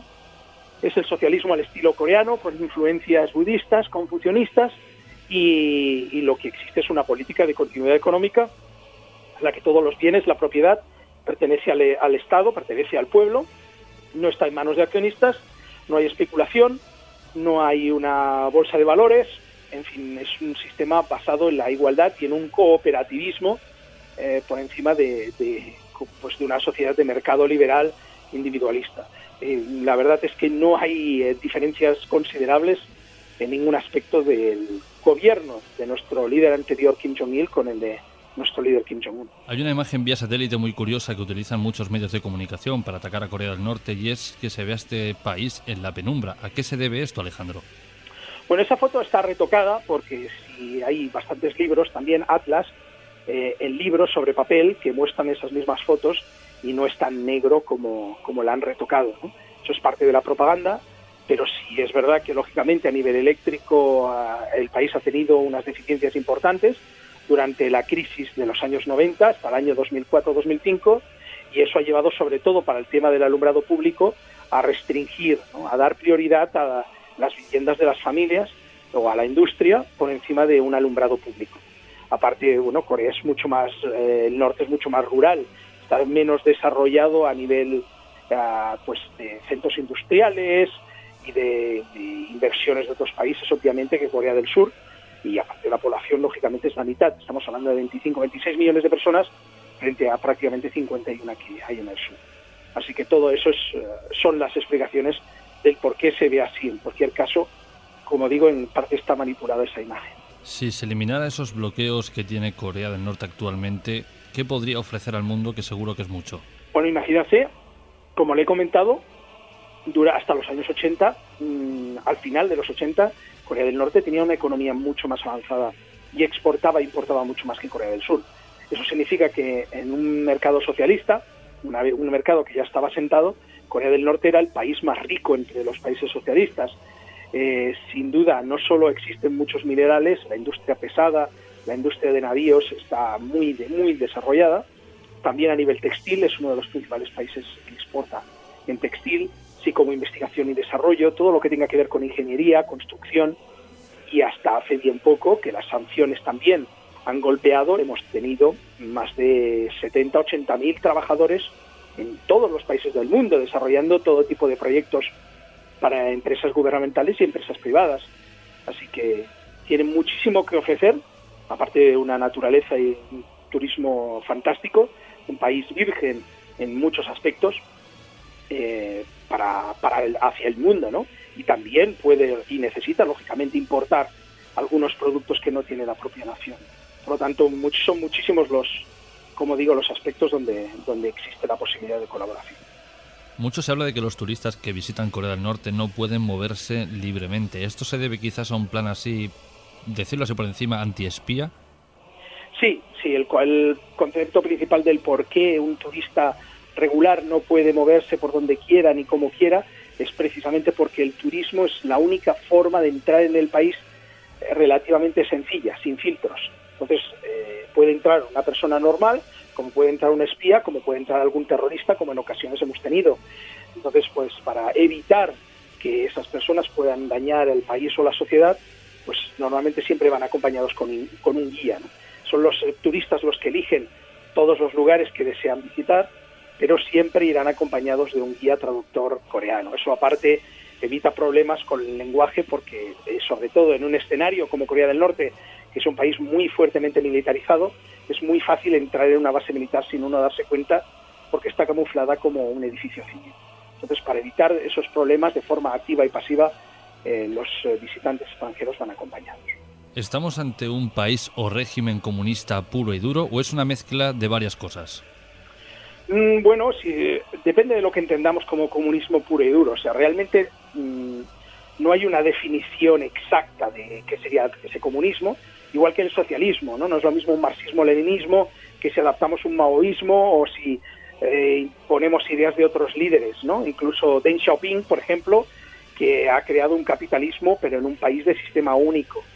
Entonces, al comunismo real no se ha llegado, porque lo que tenemos, este tipo de sistemas se llaman socialistas, el comunismo sería la utopía, pero dentro del socialismo sí que es, digamos, estricto respecto a que los medios de producción, la industria, la tierra, la vivienda, etcétera, todo esto es público, pertenece al pueblo y no está en manos de empresarios. Y luego, lógicamente, para que un país sea socialista también, toda la educación, toda la sanidad debe ser, lógicamente, pública también. No existe ni sanidad ni educación privada. Entonces, eso sería lo que conformaría realmente un Estado socialista, por decirlo así, se podría decir puro, ¿no? Pero vamos, que es difícil designar qué es exactamente la pureza del socialismo. A muchísimas personas les interesa saber cómo funciona la justicia en Corea, algo realmente pues extraño cuando no sabemos ni cómo funciona la nuestra, pero sobre todo preguntan por el tema pues de las prisiones, de los campos de trabajo e incluso, y suena un poco esto ya a broma, a cachondeo, la ejecución del tío del gran líder a manos de un cañón antiaéreo, que es que digo que suena un poco a broma. Sí, bueno, eso es parte de nuevo de la propaganda y de la estupidez que algunos medios están regularmente emitiendo, ¿no? Cualquier persona además que sepa, siempre hablan de que si se ha matado a alguien con un bazooka, que si se le ha matado con un cañón, que si se le ha matado, bueno, eso es ridículo absolutamente porque no hay nada menos efectivo y más caro que montar un cañón de artillería para matar a alguien, o un cañón antiaéreo que tienes que poner a la persona en volandas porque el cañón antiaéreo apunta lógicamente hacia el aire, ¿no? Todo esto no tiene sentido, se contradice regularmente y es parte de esas estupideces que se emiten. Sí, el Jang Song-taek, el general Jang Song-taek, fue fusilado, como contempla el Código Penal Militar, para, en este caso, un general que ha cometido varios delitos, entre ellos el robo de 4 millones de euros del Estado y el intento de golpe de Estado. Entonces, existe un Código Penal Civil, como en España, un Código Penal Militar, como en España también, que es mucho más duro, y ese código contempla que en el caso de un intento de golpe de Estado, y en este caso un robo importante, pues esa persona puede ser ejecutada, ¿no? Pero se aplica muy raramente la pena de muerte, solo en casos muy extremos, normalmente de terrorismo o asesinato múltiple, y lo que sí, pues las personas que han sido sentenciadas por otras penas más leves, por un robo, por daños, etcétera, pues tienen que ir a campos de trabajo, que son básicamente como una prisión, pero en esa prisión deben trabajar 8 horas al día, como hace cualquier trabajador normal. Para pagar su pena, pues deben trabajar sirviendo al pueblo. Sé que tú, Alejandro, eres comunista y le has conseguido sacar cosas buenas al sistema capitalista. Si cogiéramos lo bueno que tiene el comunismo y lo bueno que tiene el capitalismo y lo uniéramos, ¿podríamos sacar algo realmente fuerte de ahí? Sí, sin duda hay cosas buenas dentro del sistema capitalista, sin duda. El problema es que no es compatible el sistema social y económico. O sea, no es compatible el individualismo con el colectivismo. O eres un individualista y miras por tu propio beneficio, o miras por el beneficio de todo el pueblo y de tus compañeros. O tienes una empresa que pertenece a todos, o tienes una empresa que pertenece a uno o a unos pocos que se dividen el pastel. Entonces, el gran problema es que no son sistemas compatibles. pero sí pueden llevarse ideas o se pueden llevar proyectos de un sistema que se pueden implementar en otro. Y en el caso del capitalismo, lo bueno, en este caso, es la gente que es emprendedora y que desea llevar a cabo, que tiene una idea, se lanza a ella, muchas veces arruinándose, para poder llevar a cabo ese sueño que tiene, ¿no? En el socialismo, digamos, como todo está más asegurado, como no existen personas sin vivienda, no existe el desempleo, no existe el analfabetismo, etcétera, digamos que el gobierno actúa como padre de la sociedad y existen personas que se acomodan a esa situación, porque saben que pase lo que pase, ellos van a tener su salario, van a tener su atención gratuita médica, van a tener universidad para sus hijos sin pagar un céntimo. Y eso pues crea cierto conformismo o comodidad en algunos ciudadanos, que en el caso del capitalismo pues es mucho mejor esta idea de ser emprendedor y de llevar, sobre todo, de arriesgarse a llevar a cabo nuevos proyectos más revolucionarios, ¿no?, que avancen a la sociedad hacia el futuro. ¿Un occidental como yo, Alejandro, podría irse, por ejemplo, a vivir a Corea del Norte? Es muy difícil, extremadamente difícil hacerlo, porque para eso tiene que existir el apoyo de varios ciudadanos que en este caso, y sobre todo personal del gobierno, que de alguna manera asegure el buen comportamiento de esa persona dentro de la sociedad. Como estamos hablando, es una sociedad en la que se comparte totalmente diferente a la occidental. Y para conseguir ese apoyo ciudadano, es lo mismo que para casarse con una chica norcoreana, pues se necesitan años de relaciones. O sea, hay que construir una relación para poder irse a vivir a Corea.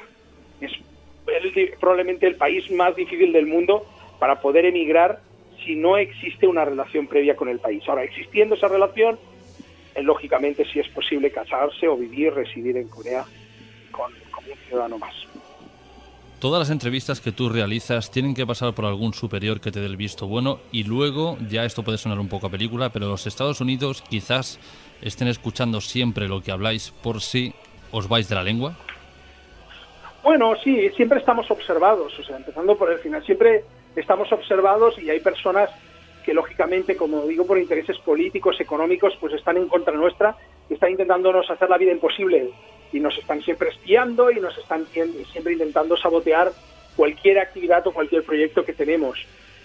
Pero, al igual que con mis entrevistas, yo respondo de forma natural, según mi experiencia, según mi vida, y no tengo ningún filtro, ni hay nada, ningún tipo de control. Y la verdad es que en Corea, al igual, cualquier ciudadano, cualquier persona expresa su opinión y responde cualquier pregunta como él quiere. Al final, incluso todas las decisiones que se toman en Corea son de forma asamblearia y la mayoría democrática decide. Así que, por nuestra parte, actuamos como creemos y de forma honesta, directa y natural. Y los demás, o las personas que nos odien o que nos envidian o que nos intenten sabotear o que estén pendientes de nosotros, pues allá ellos. Hay un dicho en Corea que es que aunque el perro ladre, el tren avanza. Ese es un dicho muy típico que demuestra que nosotros continuaremos con nuestra revolución, con nuestras ideas para crear una sociedad mejor y más justa, independientemente de todas las amenazas o de los ataques que recibamos. Alejandro, para terminar, nosotros en nuestro espacio abordamos todo tipo de temas, desde política, ufología, parapsicología, etcétera, etcétera. ¿Estos temas así de misterio en Corea del Norte interesan a la población? Interesan, pero el coreano normalmente es muy tímido, así como muchas sociedades también en Asia, y hay que un poco ganarse la confianza para sacar poco a poco las perlas parapsicológicas, por decirlo así. Y desde mi juventud, y como explico en mi biografía, siempre me ha interesado mucho la ufología, parapsicología. He tenido varias experiencias a nivel personal, y uno de mis proyectos, de hecho, es hacer las primeras psicofonías en Corea del Norte, que yo sepa no se han hecho todavía jamás en el país. Pero sí conozco bastantes casos relacionados con apariciones de fantasmas, poltergeist, etcétera, incluso de temas de intentos de exorcismos, siguiendo las tradiciones coreanas. Y hay unos temas muy interesantes, pero para llegar a eso, a un norcoreano, hay que primero ganarse su confianza, porque son temas que consideran muy íntimos y bastante curiosos y secretos, ¿no? Así que es un tema también por trabajar y por descubrir, probablemente el país del mundo donde menos se conozcan este tipo de hechos extraños.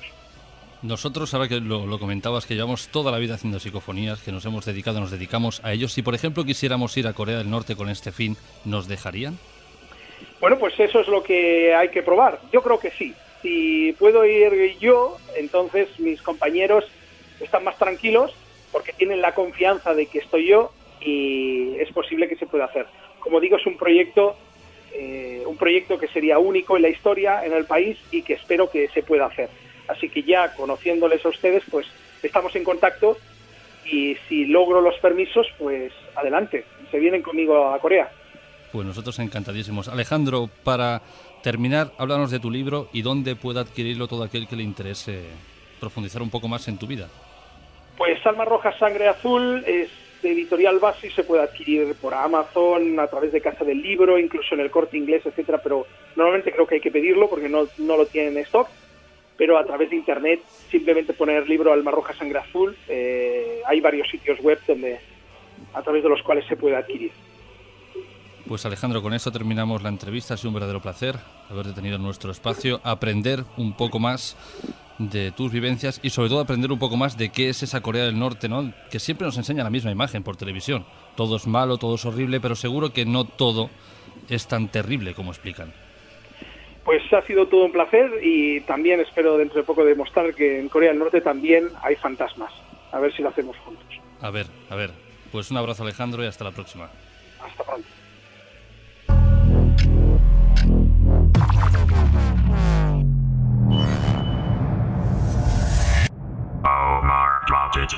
Jorge Ríos, Informe Enigma.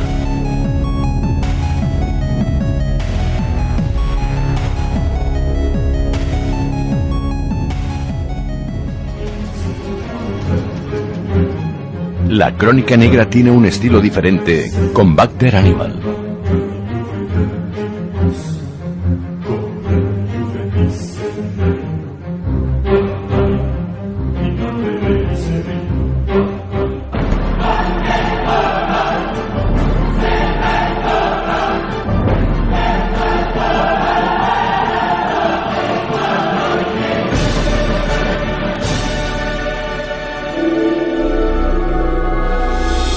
Mentes criminales.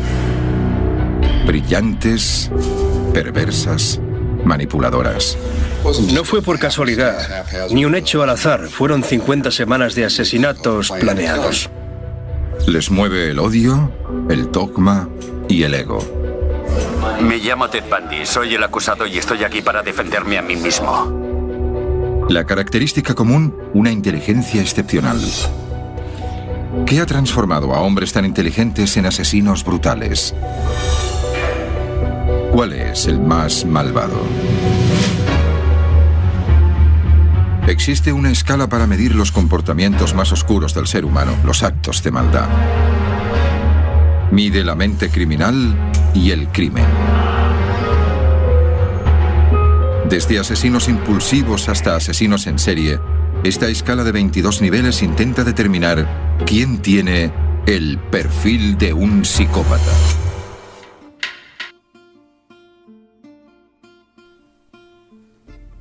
No sé si será la calor, el verano en sí, pero parece que cuando llega esta época del año toca hablar de algo más frío, y ¿qué hay más frío que la mente de un criminal?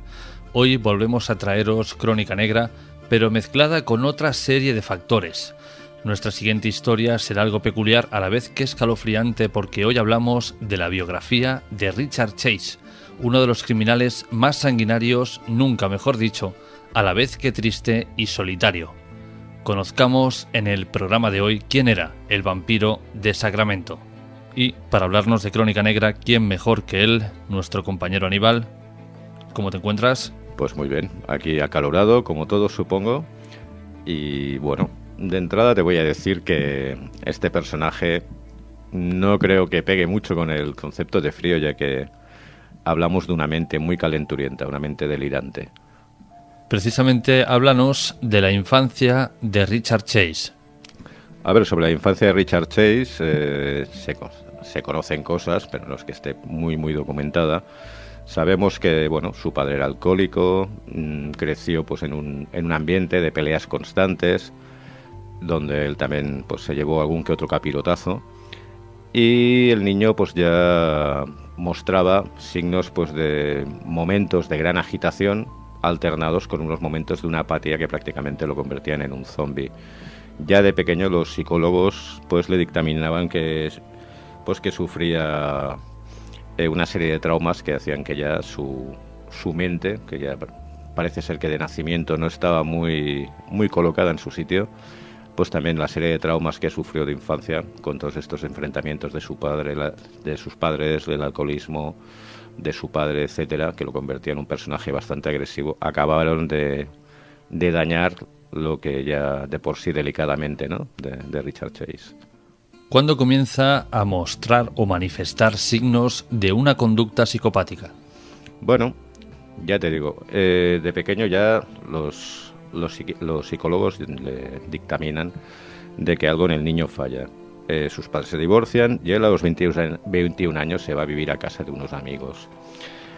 Él estaba medicado, ahí deja de tomar la medicación y empiezan pues sus paranoias de que es perseguido, de que están envenenando su sangre, que le quieren robar la vena pulmonar, y entonces empieza a consumir sangre de animales.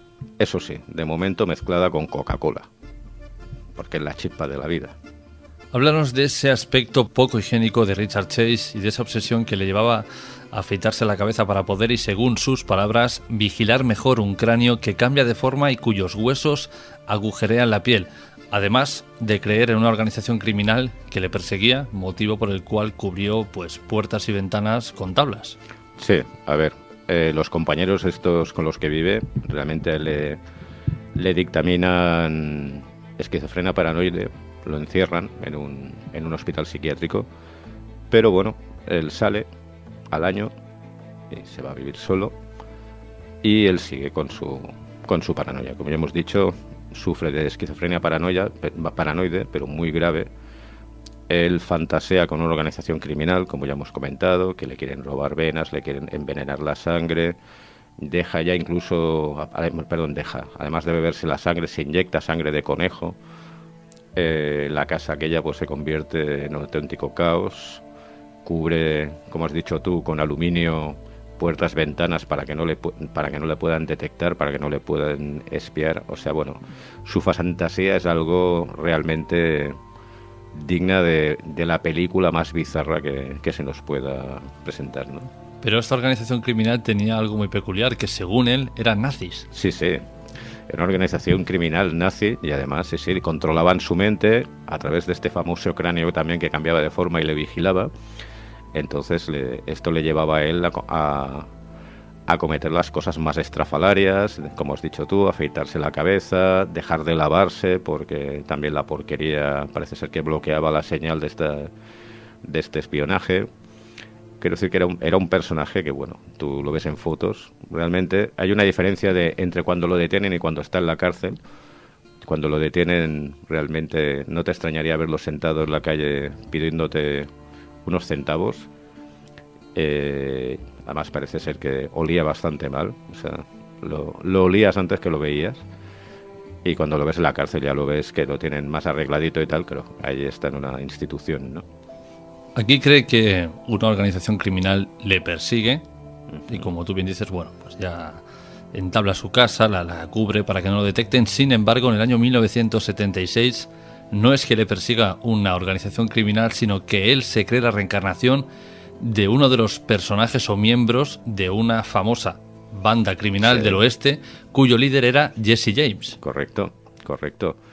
O sea, ya te digo, su mente es algo delirante, va saltando de un lado a otro, sigue creyendo, sigue con sus paranoias, cree, por ejemplo, que su corazón está disminuyendo de tamaño, de que el estómago se le está pudriendo, pero al mismo tiempo empieza a fantasear con que es Jesse James, y en ese momento es cuando se compra una pistola del calibre 22, que de momento no ha usado. En el año 77 ya la cosa parece que no empieza a funcionar bien, o sea, peor, vamos a decirlo, de lo que ya la cosa no...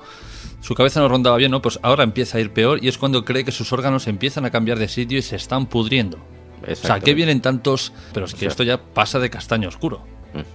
A ver, aquí yo creo que... Primero, yo creo que hay un gran culpable en esta historia. Y los culpables son los médicos que le diagnosticaron. Una persona que presenta una esquizofrenia paranoide de este grado, que además sabes que a la mínima va a dejar de medicarse, como ya lo he hecho, no lo puedes dejar en la calle a su libre albedrío sin un control, que es lo que le pasa.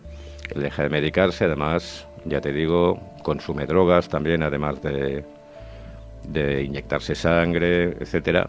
Todo eso mezclado con su enfermedad es una bomba de relojería que tiene que estallar en cualquier momento. ¿Cuándo mata a el primer ser humano? Bueno, el primer ser humano, él tiene 28 años. Además, su carrera como asesino es relativamente rápida, es cuestión de días. O sea, es como ya llega a un punto donde hace clic y donde primero mata a un hombre, le dispara 2 veces, no hace nada más, no viene a cuento, no se ceba con el cadáver, sencillamente le dispara 2 veces, lo mata y se va. Después, pues bueno, la cosa ya pues va increciendo, ya te digo, comete los crímenes en 3 tiradas, una persona y 4 personas. La segunda víctima es una chica de 22 años, que cuando la chica saca la basura, él le dispara 3 tiros y mientras pues la chica está muriendo, le abre el estómago y le saca los intestinos y los esparce por el suelo. El que no quiera escuchar, pues lo digo porque voy a describir un poco el crimen, más que nada para que veáis lo bizarro de ellos. Le arranca otros cuerpos, incluido el hígado, el diafragma, los riñones, y los va colocando encima de la cama, como el que hace un muestrario. Después apuñala el cuerpo, se bebe la sangre de la chica y cuando ya parece que ha terminado, en un otro arrebato se pinta la cara con la sangre y defeca en la boca del cadáver y se va. Ha hecho lo suyo y ya está, y se va a la mar de contento. Además ha bebido sangre humana, con lo cual parece que se recupera. Y 4 días más tarde, hay unos periodos muy cortos entre crimen y crimen, entra en una casa, dispara en la cabeza a una pareja que tienen 27 años y también dispara a sus 2 hijos de 6 años y 22 meses. Se lleva el cadáver de la mujer y nuevamente bebe la sangre. Después, pues, viola el cadáver, lo sodomiza y le arranca un ojo.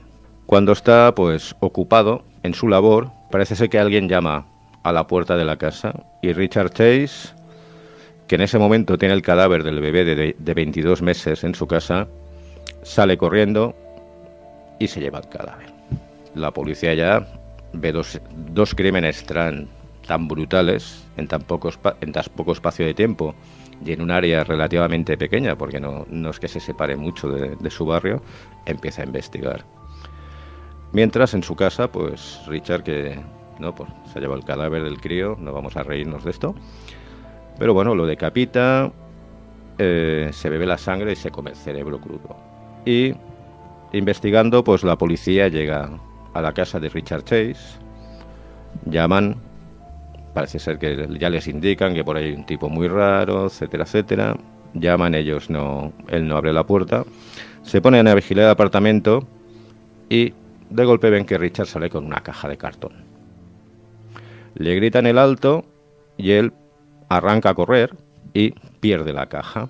La policía comprueban el contenido de la caja y encuentran pues ropa ensangrentada, trozos de cerebro humano. Un contenido, digamos, no digamos que divertido, pero bueno, colorista. Pronto lo detienen. O sea, Richard Chase no es un tipo que sea muy brillante, ni siquiera para escapar. Y cuando registran su casa, pues encuentran que la casa apesta a podrido Hay sangre por todas partes, sangre seca por las paredes y huesos humanos desparramados por la casa. No sabemos si se dedicó a desenterrar cadáveres, pues para consumir la sangre, para practicar necrofilia, etcétera, o que pudieran ser de otra víctima. El caso es que se encuentran los huesos de 40 personas diferentes. El problema es que en aquella época no hay pruebas de ADN. Estamos hablando de los años 70. Encuentran también pues un plato con restos de cerebro que tiene encima de la cama, supongo que por si le da hambre aquello por la noche para tomar un tentempié, y una nevera llena de órganos humanos y animales muertos en el interior para pues sus prácticas, digamos, vampíricas. Digamos, este vampiro no creo que les guste mucho a los fans. ¿Cómo se llama aquella saga donde los vampiros son un poco así raritos, digamos? Crepúsculo. Crepúsculo, pues no es un vampiro a lo Crepúsculo, más bien no. Y bueno, a Richard Chase lo juzgan. Él justifica sus crímenes pues diciendo que oía voces de extraterrestres que le decían pues que tenía que matar, que había otras criaturas que le acosaban, que también le iban diciendo, no tan solo extraterrestres, otras criaturas. Uno de estos podía ser el famoso cráneo, ¿no? Que le iban diciendo que tenía que matar, que tenía que beber sangre, etcétera. Finalmente, a pesar de su estado mental, pues lo condenan a morir en la cámara de gas. Precisamente voy a recitar unas palabras, las dijo él, o sea, aquí yo no me invento nada, ni puntos ni coma, y lo que dijo era algo así: a veces oigo voces por teléfono, ignoro qué voces, amenazas. Suena el teléfono y alguien me dice cosas extrañas, que mi madre me envenena poco a poco y que me voy a morir. Me siento observado, sé que alguien me vigila. Sí, devoré a esas personas. Si devoré a esas personas fue porque tenía hambre y me estaba muriendo. Mi sangre está envenenada y un ácido me corroe el hígado. Era absolutamente necesario que bebiera sangre fresca. Y así se queda tan pancho, pues sí, cuando lo dice. Al margen de esto, ¿tenía algún modus operandi Richard Chase? Es decir, ¿todas las víctimas cumplían algún patrón o estaban en el lugar equivocado en el momento equivocado? Richard Chase no tiene un victimario, como ya hemos visto. La primera víctima es un hombre, la segunda víctima una chica de 22 años, después una pareja, sus hijos. O sea, cuando le daba el arrebato, si tenías la mala suerte de estar cerca, pues te tocaba y te tocaba. Ya te digo, o sea, no es el asesino en serie al uso, ¿no? O sea, como podemos leer la clasificación del FBI, etcétera, de entrada nos encontramos con un asesino desorganizado que ataca por impulso, no prepara, no tiene una fase de pescador donde vigila a la víctima, no. Te ve por la calle, hola Jorge Ríos, pam pam, y me bebo tu sangre. Básicamente no tiene modus operandi. La pistola le facilita el trabajo, usa la pistola y usa el cuchillo. Pero bueno, ni siquiera se molesta en cambiar de pistola, ni siquiera se molesta en esconder el tipo de munición, etcétera. O sea, él tiene una pistola que se compra, sabes que en Estados Unidos eso es fácil, sobre todo depende de qué estados, y no tiene más. Cuando te cruzas con él, tienes la mala suerte, te ha tocado y te ha tocado. Normalmente estos asesinos en serie tienen una doble vida, es decir, hacen todo esto.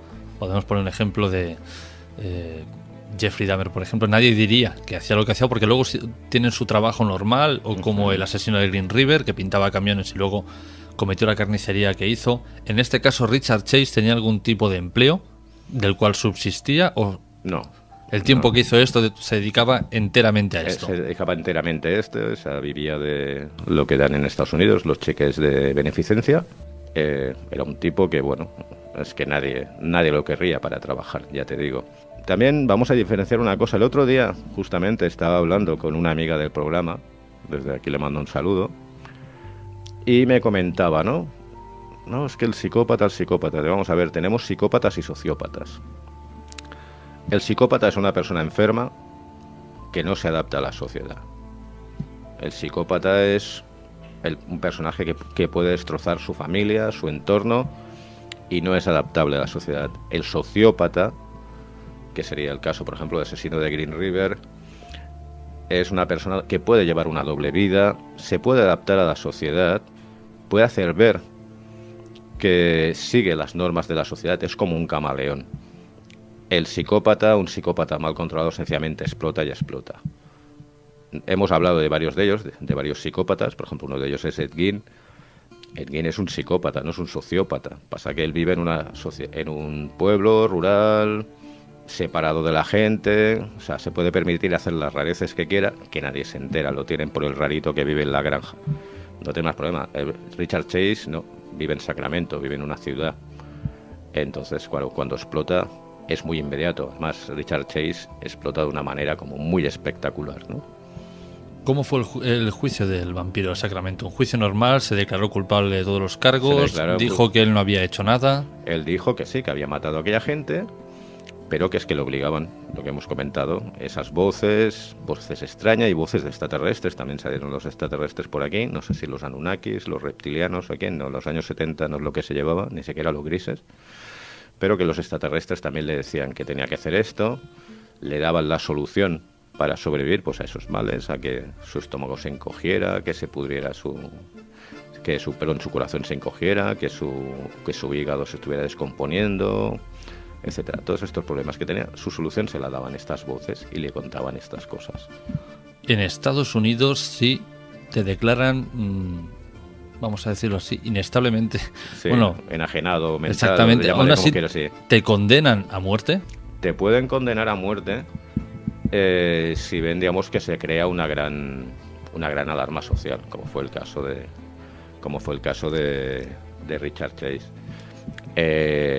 A ver, no hace falta ser psiquiatra para darse cuenta que esa persona está más, como lo diríamos, está más para allá que para acá. Pero, sin embargo, sí lo condenaron a muerte. Que se hubiera suspendido la pena mientras se le daba tratamiento psiquiátrico, eso ya no lo sé, no dio tiempo. Mientras esperaba en la cárcel, tomó una sobredosis de antidepresivos y el primo Ricardito allí se acabó. Esto es muy alarmante y un día yo te lo comentaba así, porque en la cárcel lo estaban tratando supuestamente, que tampoco entiendo para qué, si te van a ejecutar, pero bueno, a veces hay cosas sin sentido. Sí, pero es como aquella famosa película, ¿no?, de Stanley Kubrick, de Senderos de Gloria, que hay uno que está muy mal herido y lo curan y lo llevan en camilla a ejecutar, le ponen la camilla de pie contra un de esto, pero eso sí, primero hay que sanarlo para que no se muera, que se tiene que morir del tiro.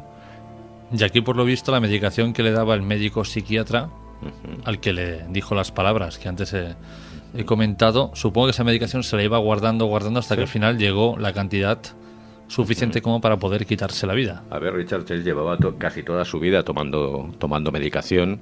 Incluso recordamos que he comentado que él deja de tomar su medicación justo antes de que lo encierren un año en un psiquiátrico. Quiero decir que me imagino que ya se las ingenió para encontrar la manera, pues, de no tomarse las pastillas de la forma que fuera y guardar una cantidad y ya decir... Pues, ¿y no era más fácil esperarse? Si le iba a venir la muerte de todas maneras. A ver, estamos hablando de un personaje que los nazis le estaban envenenando la sangre. ¿Qué me estás contando, Jorge? Pues ahí queda el vampiro de Sacramento. Aníbal, como siempre, un verdadero placer. Nos escucharemos en otra ocasión. Lo mismo digo.